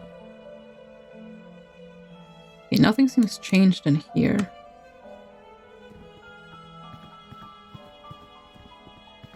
Wait, everywhere is dark. Locked with a key. There are no lights anywhere. Professor Wright is not here. What? There's an open book on the floor. The Book of Birds. It's a compilation of legends related to birds. Some of the text has been marked. The birds were traveling to meet their king when they reached a crossroads. The wretched crow tried to lead them astray and onto the path of mists. Many birds followed him and were lost forever beyond that veil. Only the wisdom of the crested hoopoe and the prudence of the red-feathered robin would lead the remaining 28 back onto the path of righteousness. No. Righteousness? Is that just a spelling mistake that it's supposed to be righteousness? Ever since the birds have sung their praise, for without the hoopoe and the robin, silence would have fallen forever. Professor Wright's dressing gown and slippers. Wait, that window is closed. Still snowing outside. Those curtains are closed this time. Why? Although the more pressing why might be just in general.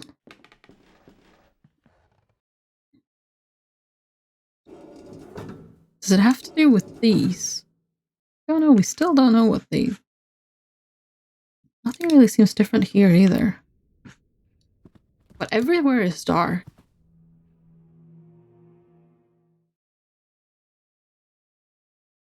Well, nothing seems different here either. So, I should go have a look at the birds, I guess. Maybe something on their cages? On their Like there's a clue in their cages or something? The hoopoe and the robin?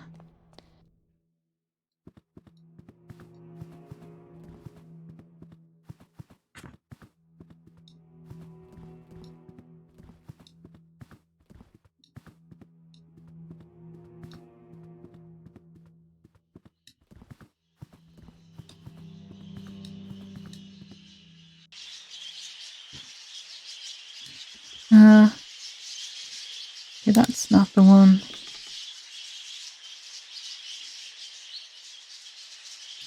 Should I cover up the crow? The bird inside grows suddenly quiet. Okay, wait, so...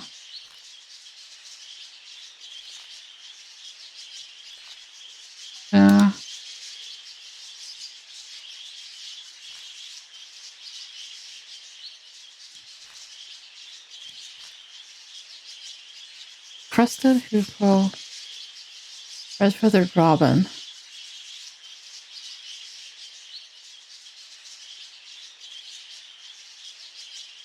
No, wait, there are two of these. I need to cover the hoop. Crested hoopoe. Other crested. Okay, might be that one.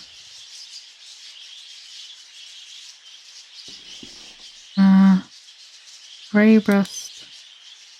That's not one. I need red-breasted robin. Red feathers. Okay. So, cover that one up. I'm guessing it might be that one. I'm not entirely sure. Because it said crested something. No crested there. Also no crested there. So yeah, I think it's this bird.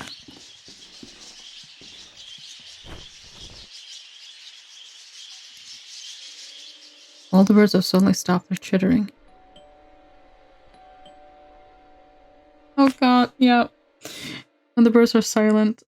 Oh, sugar. Okay. Sounds as if there's someone at the door. Someone will come visiting. The door has been opened. Oh no.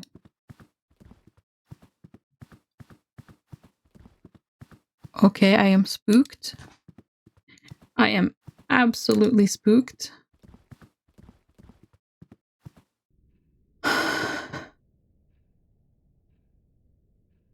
Okay, the door is open.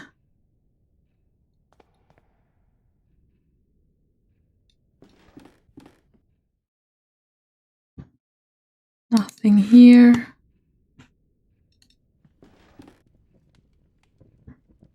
I'm not as surprised to see that nothing's there. I guess it could technically be in the basement, but I'm guessing that we need to go. Oh, okay. All right, okay. Oh no. What? Oh god, Mr. Wright. Wait, what? Poor man, it looks as if his heart gave out on him, his eyes. My god, they're fixed with an expression of utmost terror. I see his fists are clenched, he's holding on to something. Some kind of stone figurine, he's holding it tightly as if he was protecting it for someone. The figurine is beautifully carved. It appears to be in one half of a larger artifact. What? The window is open, a cold wind blows into the room. An old wardrobe. So who came visiting? A cheerful scene that would have lifted my heart on any other day. It stands in stark contrast to this tragedy that has befallen this house. Wait, whose room is this? There's a thin layer of dust on the coat rack, but not on the coat.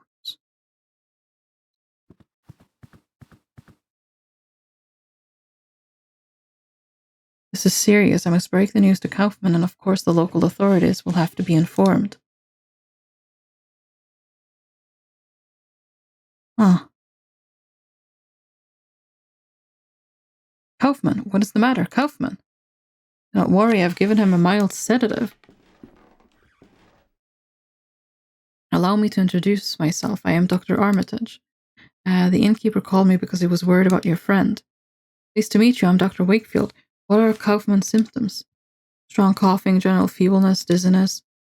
It is too soon yet for a diagnosis. It could be a simple cold, but the sudden onset and severity of his symptoms is certainly a concern. He must be monitored for the next full few hours at least.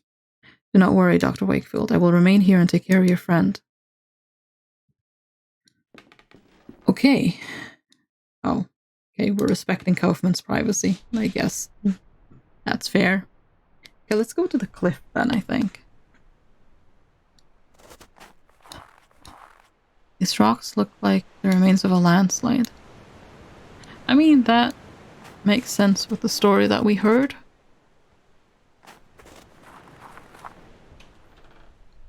I guess there's not going to be much of a house to inspect, though. Empty wardrobe. Its wood is rotted from long exposure to the sea air. This landscape shows the house as it was before the landslide ruined it.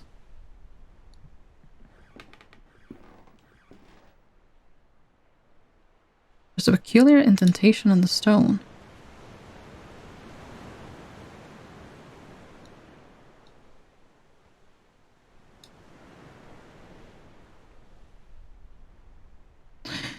Wait, that shape.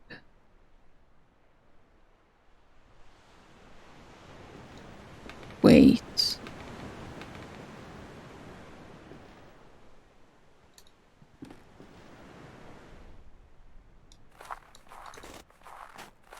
That shape.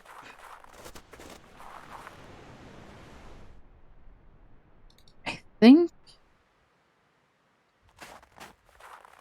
this one.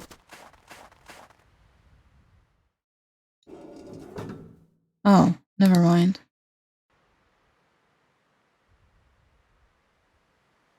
The one in the basement? I'm sure I've seen something like that before. I could be wrong, of course. It is entirely possible.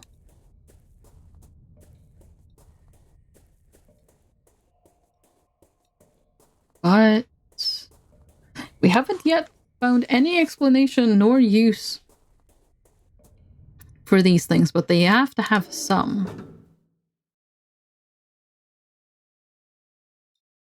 But it's not quite the same, is it? Is there anything else down the hole? Just have a look. No, there's just the remains of the landslide, or, well, the stuff. Okay.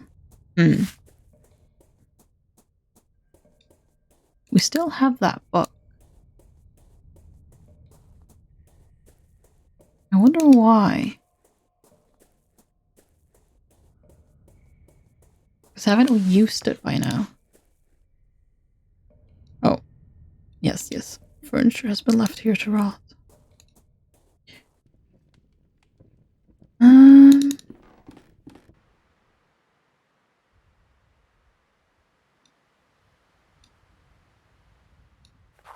Where is the caretaker in all of this?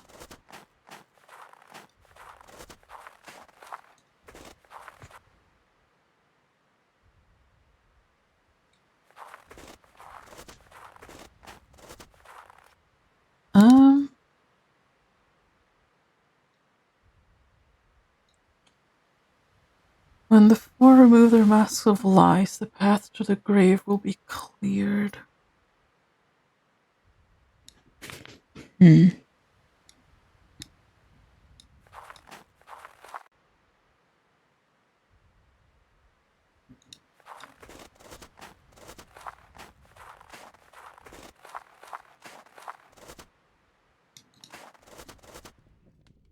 I suppose. Okay, various ingredients. That doesn't really help me. I suppose I need to try to find the other half of this thing. But I don't suppose it's in that room. Or I need to find whatever fits in the indentation in the fireplace thing. Oh. Already looked at that.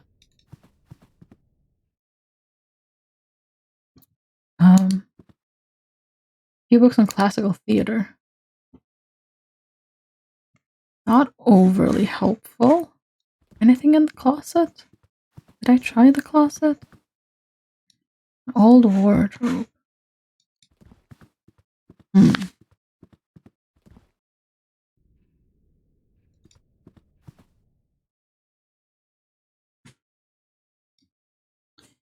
what is with the gilded pipe? I don't have an explanation for that either.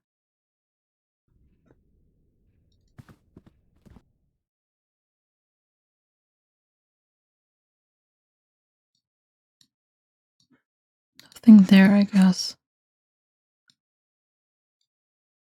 Still snowing outside. Anything in here?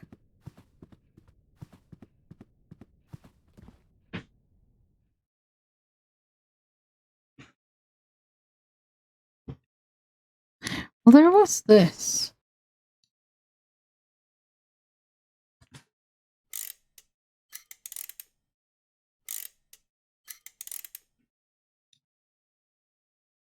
Young Agnes fancied.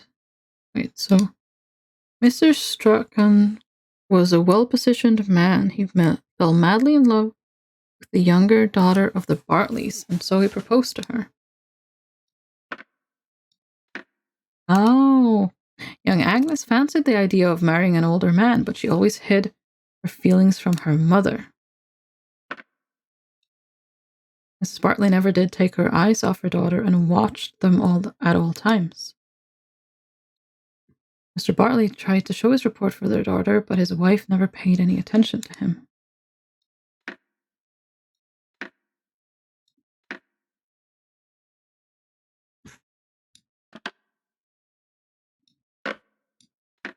Wait. Mr. Strachan was a well-positioned man. He fell madly in love with the younger daughter of the Bartleys, and so he proposed to her. And Agnes fancied the idea of marrying. Okay, but she always. Oh, wait, if I. Oh. Wait. They turn her picture. Agnes fancied. Okay. Wait, no, hers is just the same.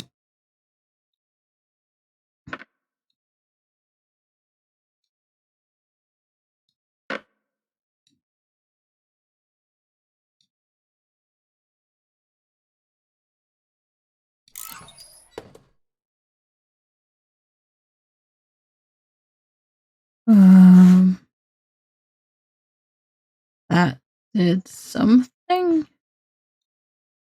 A compartment opened in the wall.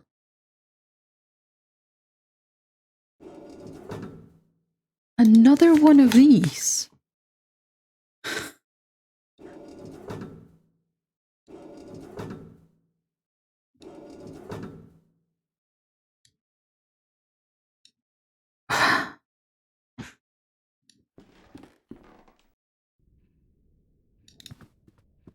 Do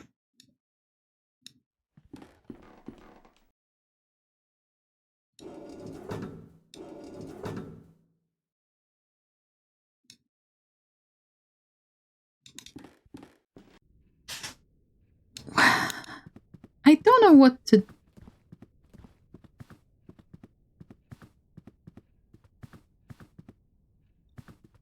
Huh.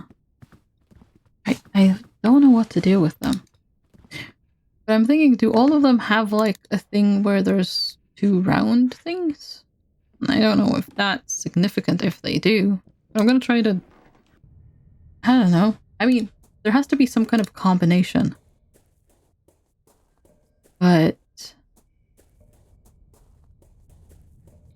I don't really. Their connection isn't obvious yet. I'm not sure if we can solve this puzzle yet.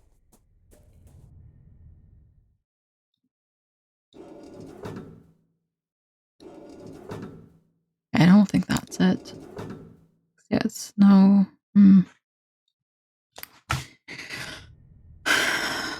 It doesn't have to do. No, we've. Well, I mean, something else.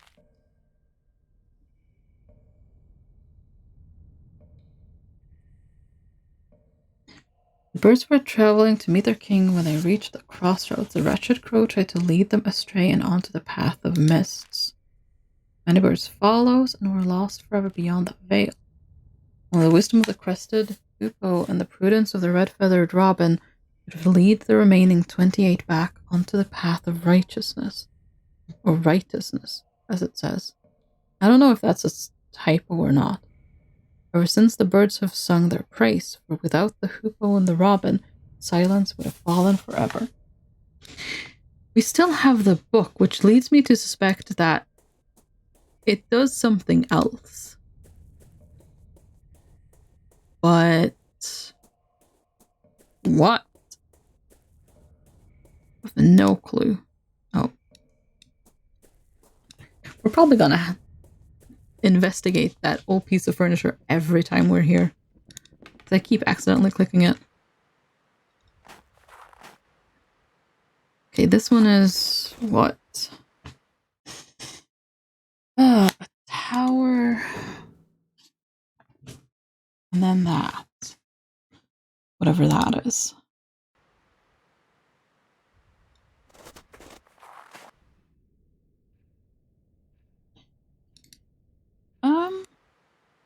Okay, let's go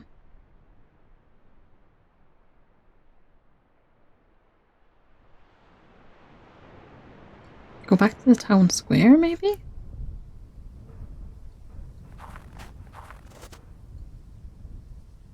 Okay.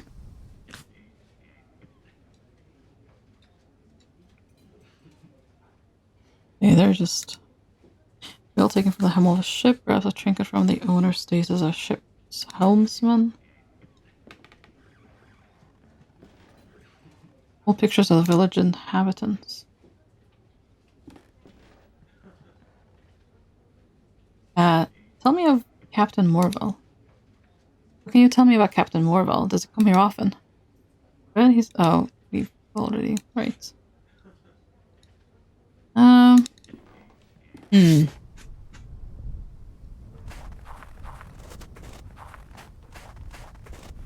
Oh, maybe we should share the news with the priest about what happened to...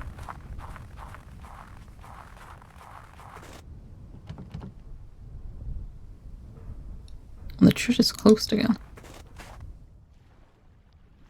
Did we tell the authorities? Because we apparently went to let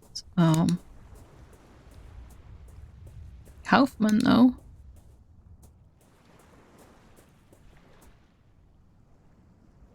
Okay, he's just here.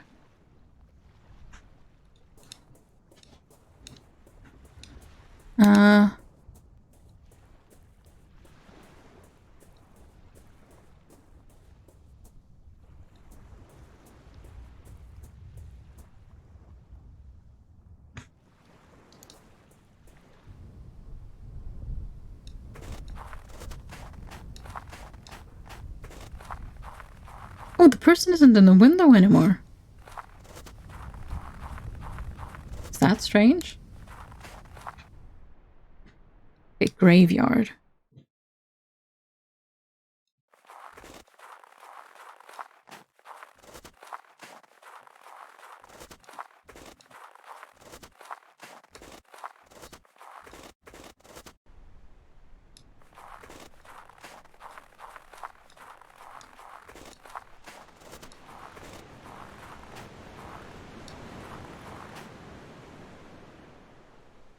They'll have to just fix our heating oven thingy. Oh! Oh no! Did it go alright? Well, now, waver in my determination to destroy that thing. Not while this old body of mine endures. Right. Well. Can I show this picture to people?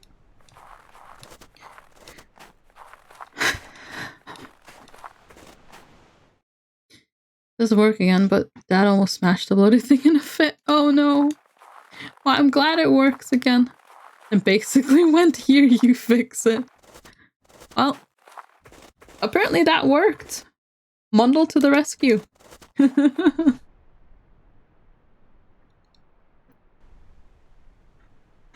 Is there anything else here?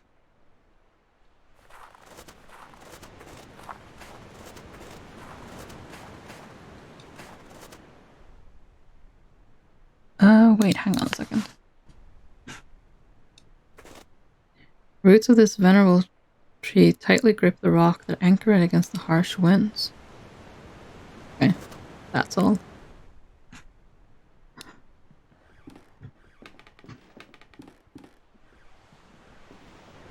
I mean, there's not much here. The peculiar indentation in the stone. Oh, whatever the clay statue is holding. But how can I get whatever the clay statue is holding? That might be whatever fits in there.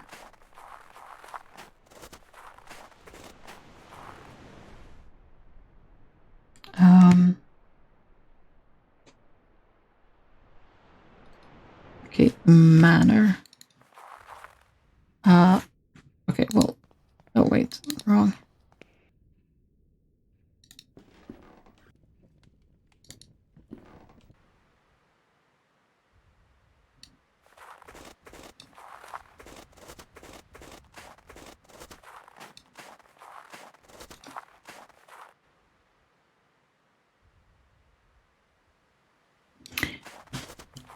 Oh, that's broken now. Clay vessel held by the statue is now broken into many pieces. There's an object among them. It must have been hidden inside. It looks like a compass. It must be broken since it does not point north. Oh. Where does it point? Central statue has shifted its position. The clay vessel has fallen to the ground. How can a statue shift position?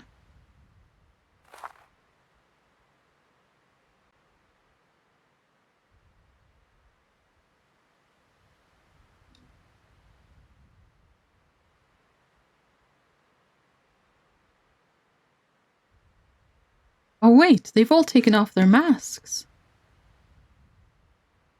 Venus removed her mask. There's an empty hole where her face should be.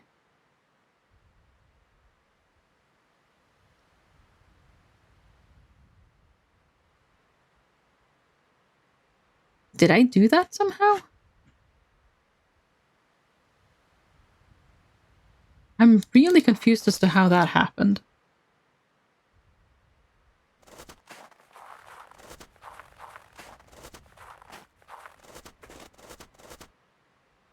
Wait, the compass is pointing.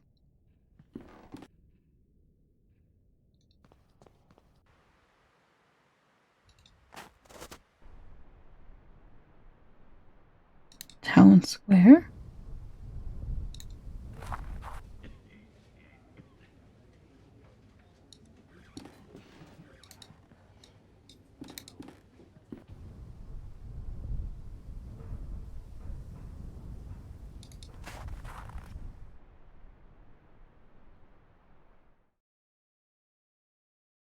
Oh. Wait, no.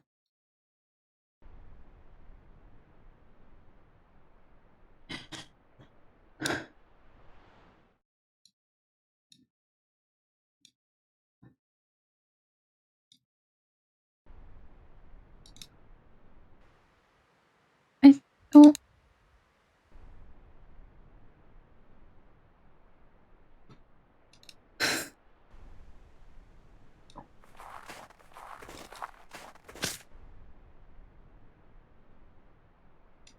What if I go to the graveyard? Okay, now it's pointing me this way.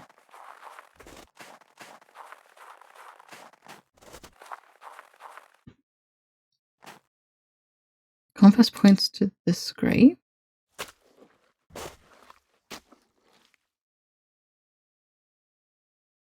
There's something buried here. It's the other half of the statue thing. Engraved stone, it seems to be only one half of a larger statuette. Joined together, the two pieces form an intricately carved figurine idol. It's ancient without a doubt.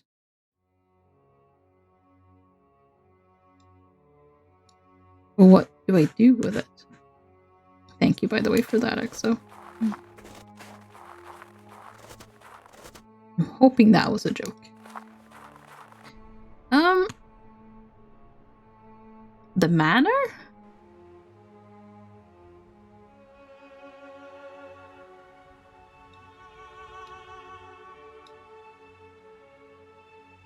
I mean, that's not the shape of the thing in the fireplace.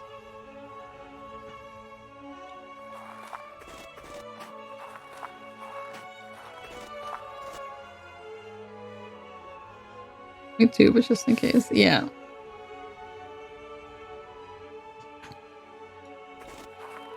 Where?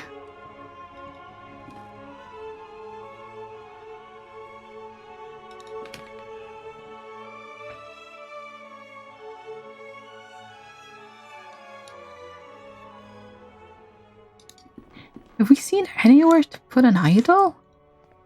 I'm really confused.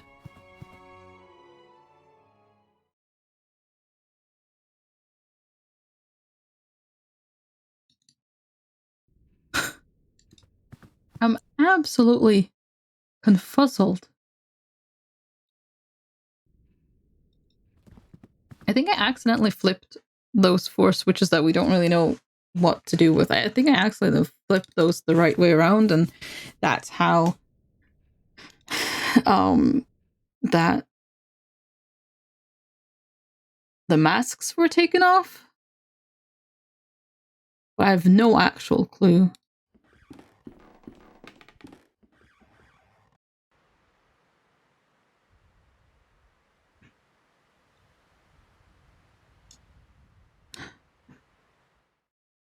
Where do I put the idol, though?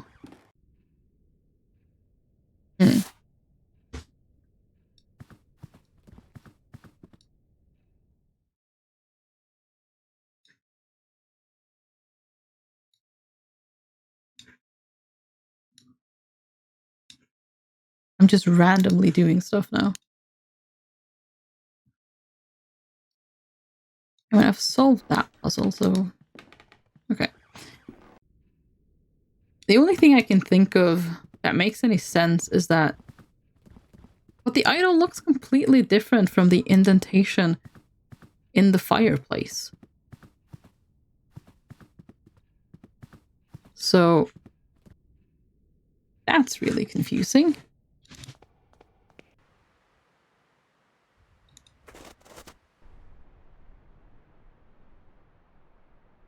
Oh yeah, I thought I was there, so when it was pointing down, I clicked there instead of the graveyard. Oopsies. Okay, if we go back to the cliff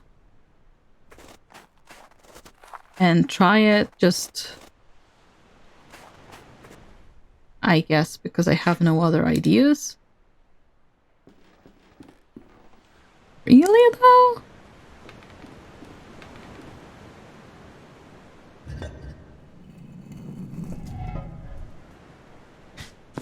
But it looked nothing like the...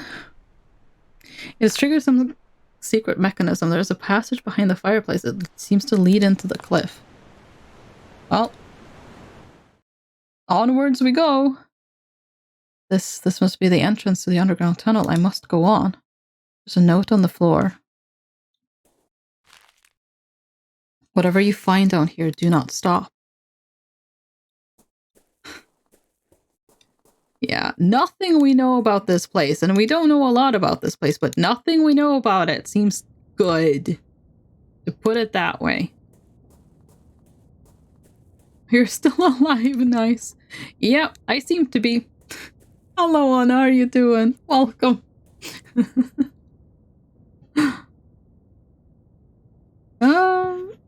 Okay, there's 2 paths. Oh, which is like, I went north, but I don't know what's north in here. So we might be going the wrong way.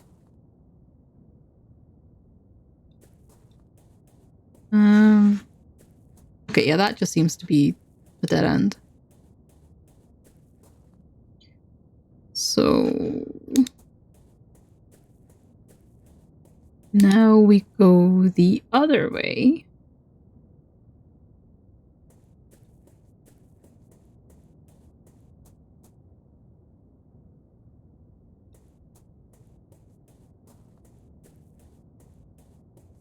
Okay, let's go that way first. Interested to see what's on tonight. I'm gonna go.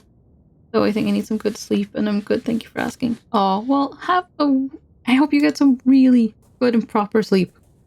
Get some good rest. Thank you for stopping by. Oh, water. That was the thing we were supposed to hear, wasn't it? Or me. Part of the cave is blocked by a cave-in. Okay, maybe not?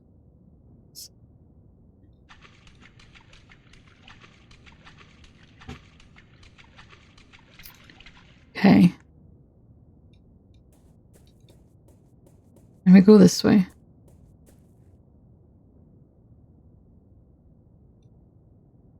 Some viscous substance. It could be some kind of fungus or maybe decomposed remains of an animal. Or a person? Could it also be a person? Ooh.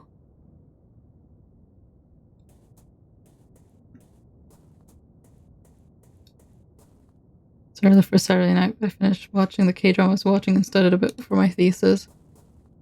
I mean, that's enough though, and like, I mean, it's not that early. It's 11 for you. So, yeah, I mean, that's a reasonable time to go to bed. I was a bit tired. Yeah, that's very understandable. It really is. Hope your studying went well, though, and that you enjoyed the rest of the K-drama. This way? I don't remember which paths I've taken and which ones I haven't. But this looks new.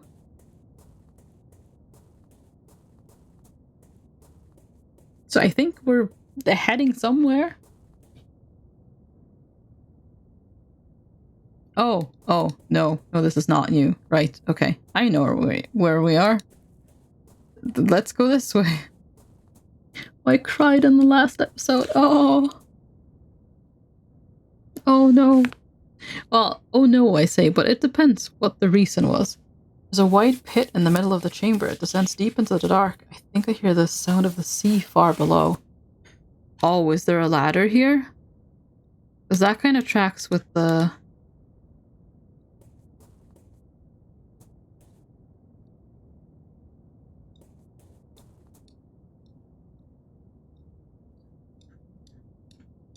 Wait, what? It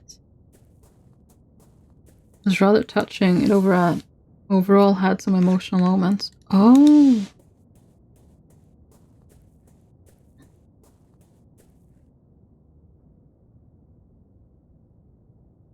Wait, is there anywhere that I could have gone differently that I didn't go differently?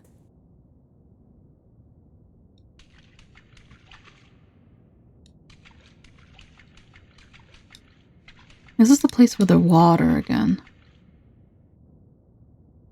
Oh no, I'm so lost. I am absolutely lost.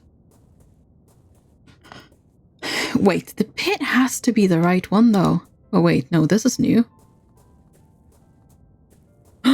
Yeah, no. These are human remains. The flesh is gone, but the bones look undisturbed.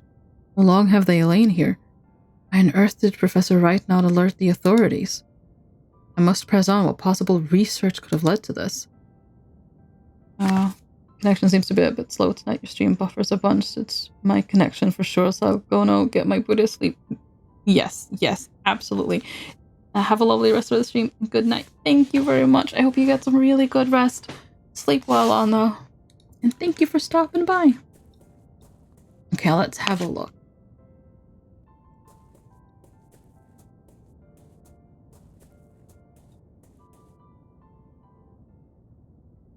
Okay, the piano seems... well, it's kind of gone now, so that's the wrong way. Okay, at this point, we'll be able to judge, I guess, if we're going the right way or not based on the music.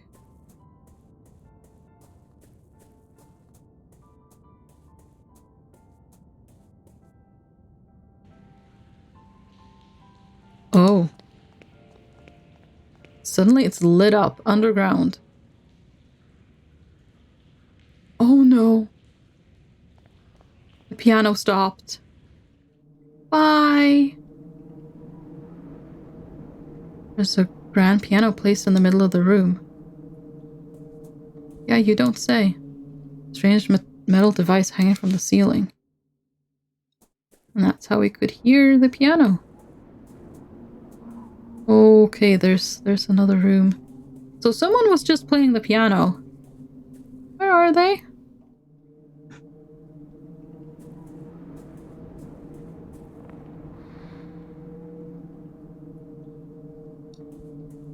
This way?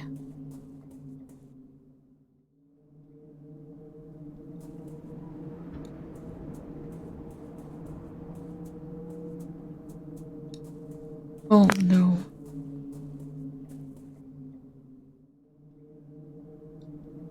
There's a strange device hanging from the ceiling. Okay, hopefully that means I'm on the right path.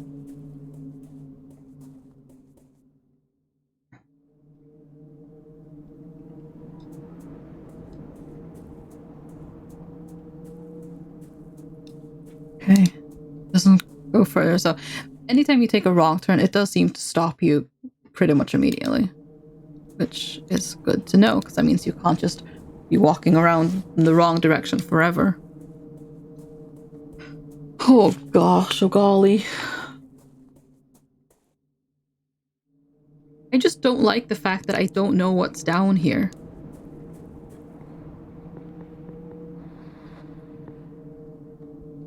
I don't like that. That wasn't a friendly sound. What is this place?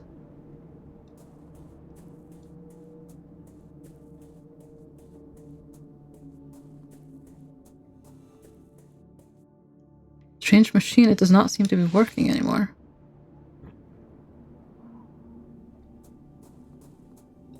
There's a note.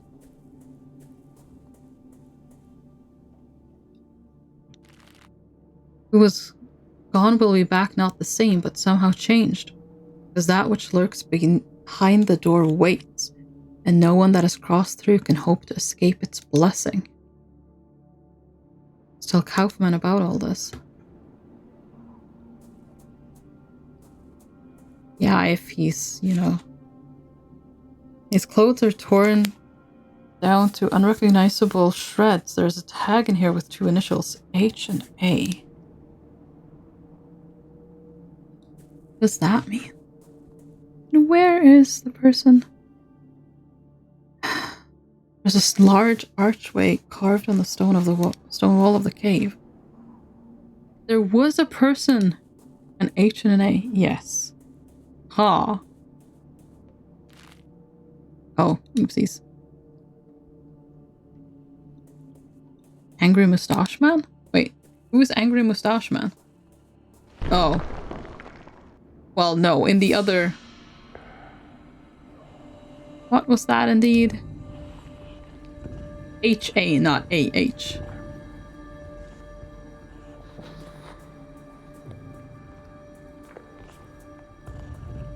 Well, we must go tell Kaufman.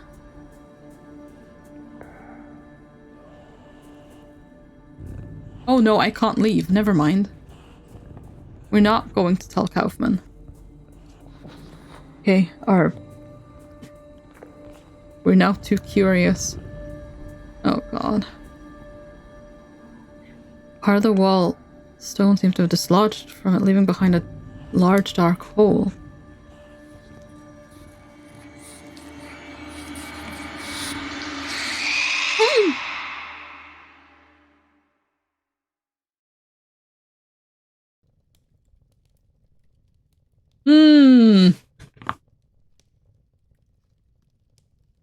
Yeah.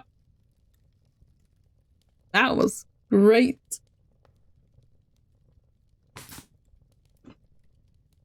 The episodes are definitely longer though. And it's getting quite late. Oh gosh. Okay, I'm gonna end the last door there for today. I'm just wondering, do we finish off with a little bit of chill Slime Rancher for like half an hour or so?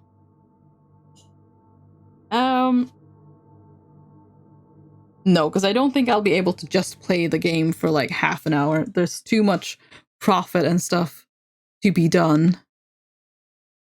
So yes.